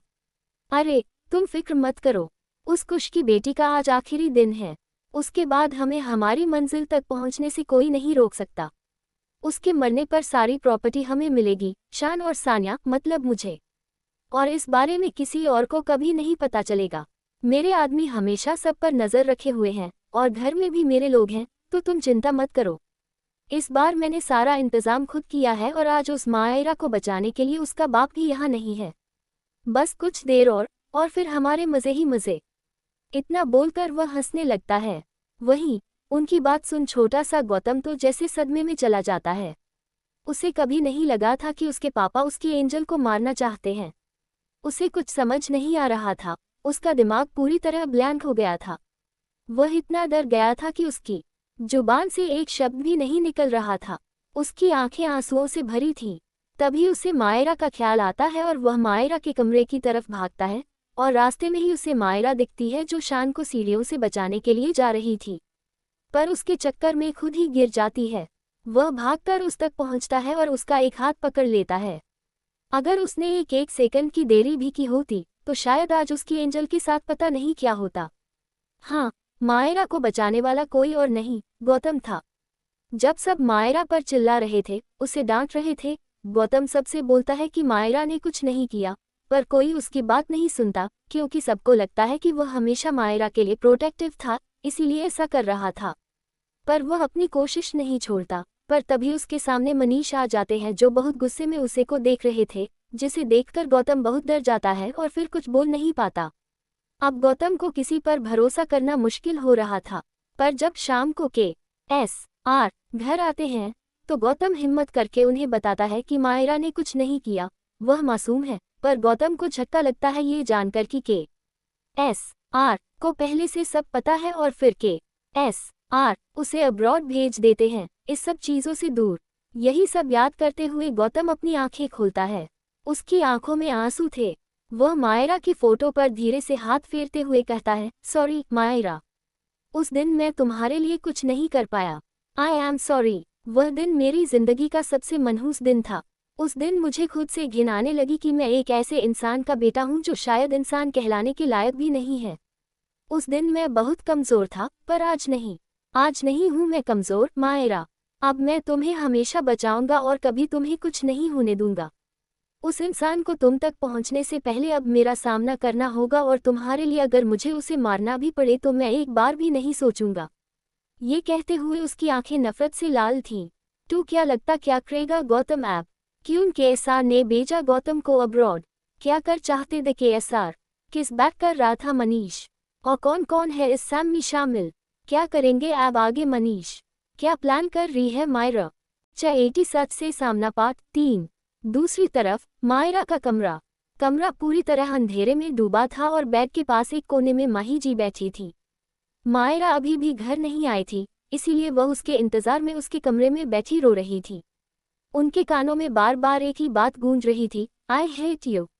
मैं आपको बता नहीं सकती इस समय उनका दिल कितना घबरा रहा था। तभी कमरे का दरवाज़ा खुलता है।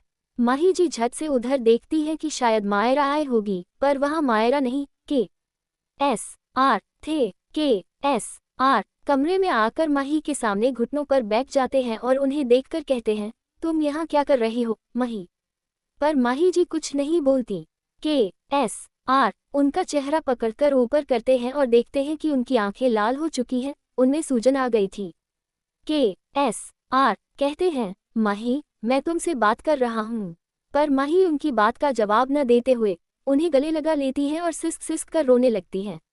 वह कहती हैं, कुश, मायरा मुझसे नफरत करती है। क्या मैं इतनी बुरी हूँ? बोलो ना, कुश। हमारी बेटी, हमारे प्यार की इकलौती निशानी जो हमारे पास बची है, वह मुझसे नफरत करती है, कुश। मैं क्या करूं, कुश? मैं उसे कैसे समझाऊं कि मैं उसका बुरा नहीं चाहती, मैंने ये सब बस उसके भले के लिए किया था, कुश। तुम उसे समझाओ ना, मैं उससे बहुत प्यार करती हूँ। वह मेरी बेटी है, मैं उससे बुरा कैसे चाह सकती हूँ? कुश, प्लीज कुछ करो। KSR उन्हें इतना रोता देख उन्हें कसकर गले लगा लेते हैं और उनकी पीठ सहलाने लगते हैं। तभी उन दोनों को किसी की आवाज़ आती है। आवाज़ सुनकर दोनों पलटकर देखते हैं तो दरवाजे पर मायरा खड़ी है, जो माही जी को देखकर कह रही थी, मैं कोई छोटी बच्ची नहीं हूँ जो किसी को मुझे कुछ समझाने की ज़रूरत पड़े। लेस देन इतना बोलकर वह रुकती है, अंदर आती है और माही जी को देखकर सख्ती से कहती है, और आप मेरे कमरे में क्या कर रही हैं? जाए मेरे कमरे से, अपने शान और सानिया के पास। वहीं माही जी मायरा को देख जल्दी से अपनी जगह से खड़ी होती हैं और उसे जाकर गले लगा लेती हैं और रोने लगती हैं। तुम ठीक हो बच्चा? तुम कहाँ चली गई थी? तुम्हें पता है मैं कितना घबरा गई थी। इतना बोलकर वह अच्छे से मायरा को देखने लगती हैं, पर मायरा उनसे छूटकर 2 कदम दूर हो जाती है। माही मायरा को दूर जाता देख उसकी तरफ बेबस होकर देखती है और कहती है, तुमने ड्रिंक की है? मायरा उनकी बात सुनकर उनसे अपनी नज़रें फेर लेती है और रूखेपन से कहती है, यह मेरी जिंदगी है, मेरा जो मन करेगा मैं वो करूंगी और आप कोई नहीं होती हैं मुझे ये बताने वाली कि मुझे क्या करना है और क्या नहीं। मायरा की बात सुन माही जी गुस्से में उसका हाथ पकड़कर सामने करती हुई कहती है, मैं माँ हूँ तुम्हारी, समझी? इसीलिए मेरा पूरा हक है तुम्हें ये बताने का कि तुम क्या करोगी और क्या नहीं। मायरा भी उनकी बात सुनकर हाथ झटककर कहती है, नहीं है आप मेरी माँ, आप सिर्फ उन दोनों की माँ हैं, न कि मेरी। मुझे ये समझ नहीं आता कि जब आपको मुझसे प्यार ही नहीं था तो आपने मुझे पैदा ही क्यों किया, और अगर मैं पैदा हो ही गई तो मुझे कहीं छोड़। पर मायरा आगे बोलती कि माही फिर उसके गाल पर एक थप्पड़ मार देती है, जिससे मायरा का चेहरा फिर एक तरफ हो जाता है और वह अपने गाल पर हाथ रख लेती है। माही जी गुस्से में उसे देखते हुए कहती है, क्या बोले जा रही हो तुम? एक तो तुम शराब पीकर आए, ऊपर से बकवास किए जा रही हो। अगर तुमने एक और शब्द अपने मुंह से निकाला मायरा, तो मैं सच में तुम्हें बहुत मारूंगी। किसने कहा मैं तुमसे प्यार नहीं करती? किसने कहा तुमसे ये कि मैं शान और सानिया से तुमसे ज्यादा प्यार करती हूँ? माही जी बेचारी थक गई थी सबकी बातें सुन सुनकर और मायरा नफरत झेलते झेलते। वहीं मायरा तो सदमे में अपने दोनों गाल पर हाथ रखकर खड़ी थी। एक तो पहले ही ड्रिंक का नशा सिर चढ़ गया था, इसीलिए उसका सिर घूम रहा था।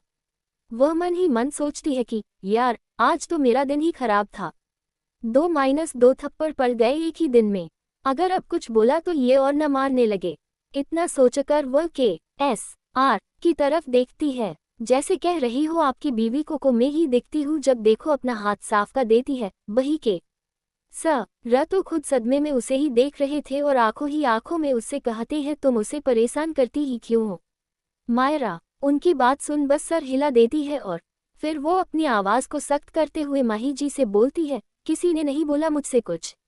मुझे पता है कि आप मुझसे प्यार नहीं करती। आपने हमेशा मुझे नज़रअंदाज किया और उन दोनों चूहों को ज़्यादा प्यार दिया। आपने मुझे घर से भी निकाल दिया कि मैं आपकी फैमिली के बीच न आ पाऊँ, और इसलिए आप मुझे बार बार मारती भी है।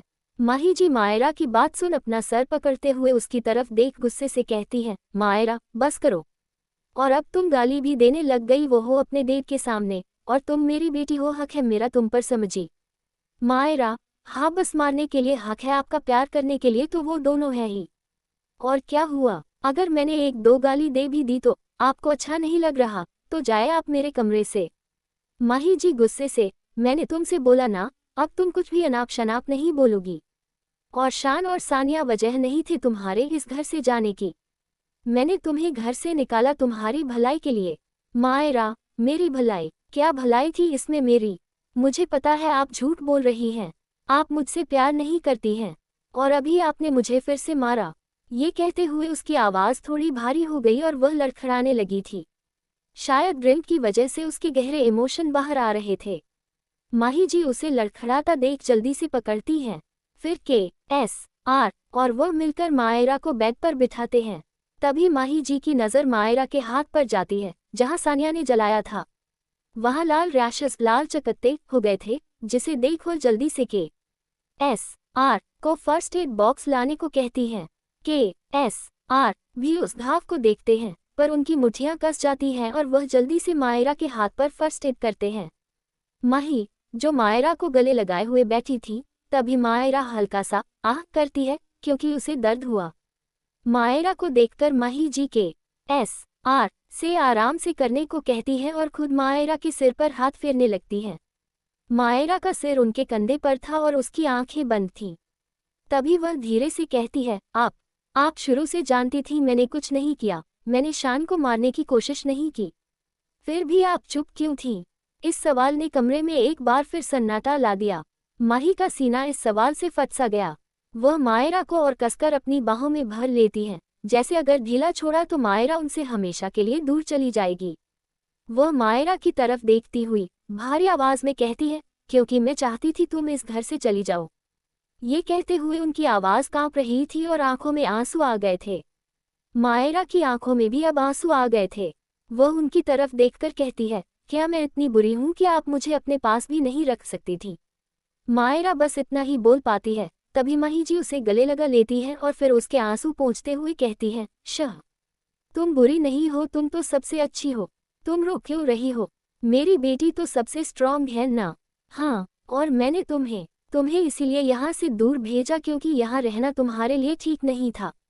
यहाँ तुम्हारी जान को खतरा था। मायरा और के.एस.आर. के कान माही जी की यह बात सुनकर खड़े हो जाते हैं।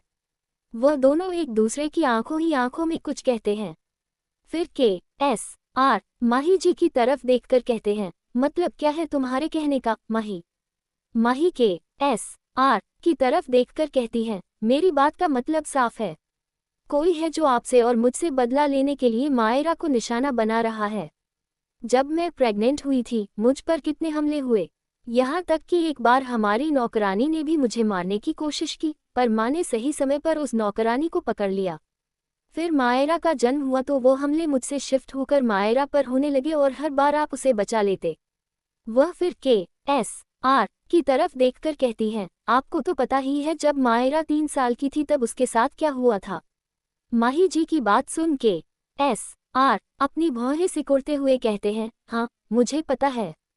मायरा किंडरगार्टन से वापस आ रही थी तो उसकी कार का एक्सीडेंट हो गया था और ड्राइवर ने मायरा की जान बचाने के लिए अपनी जान दे दी थी।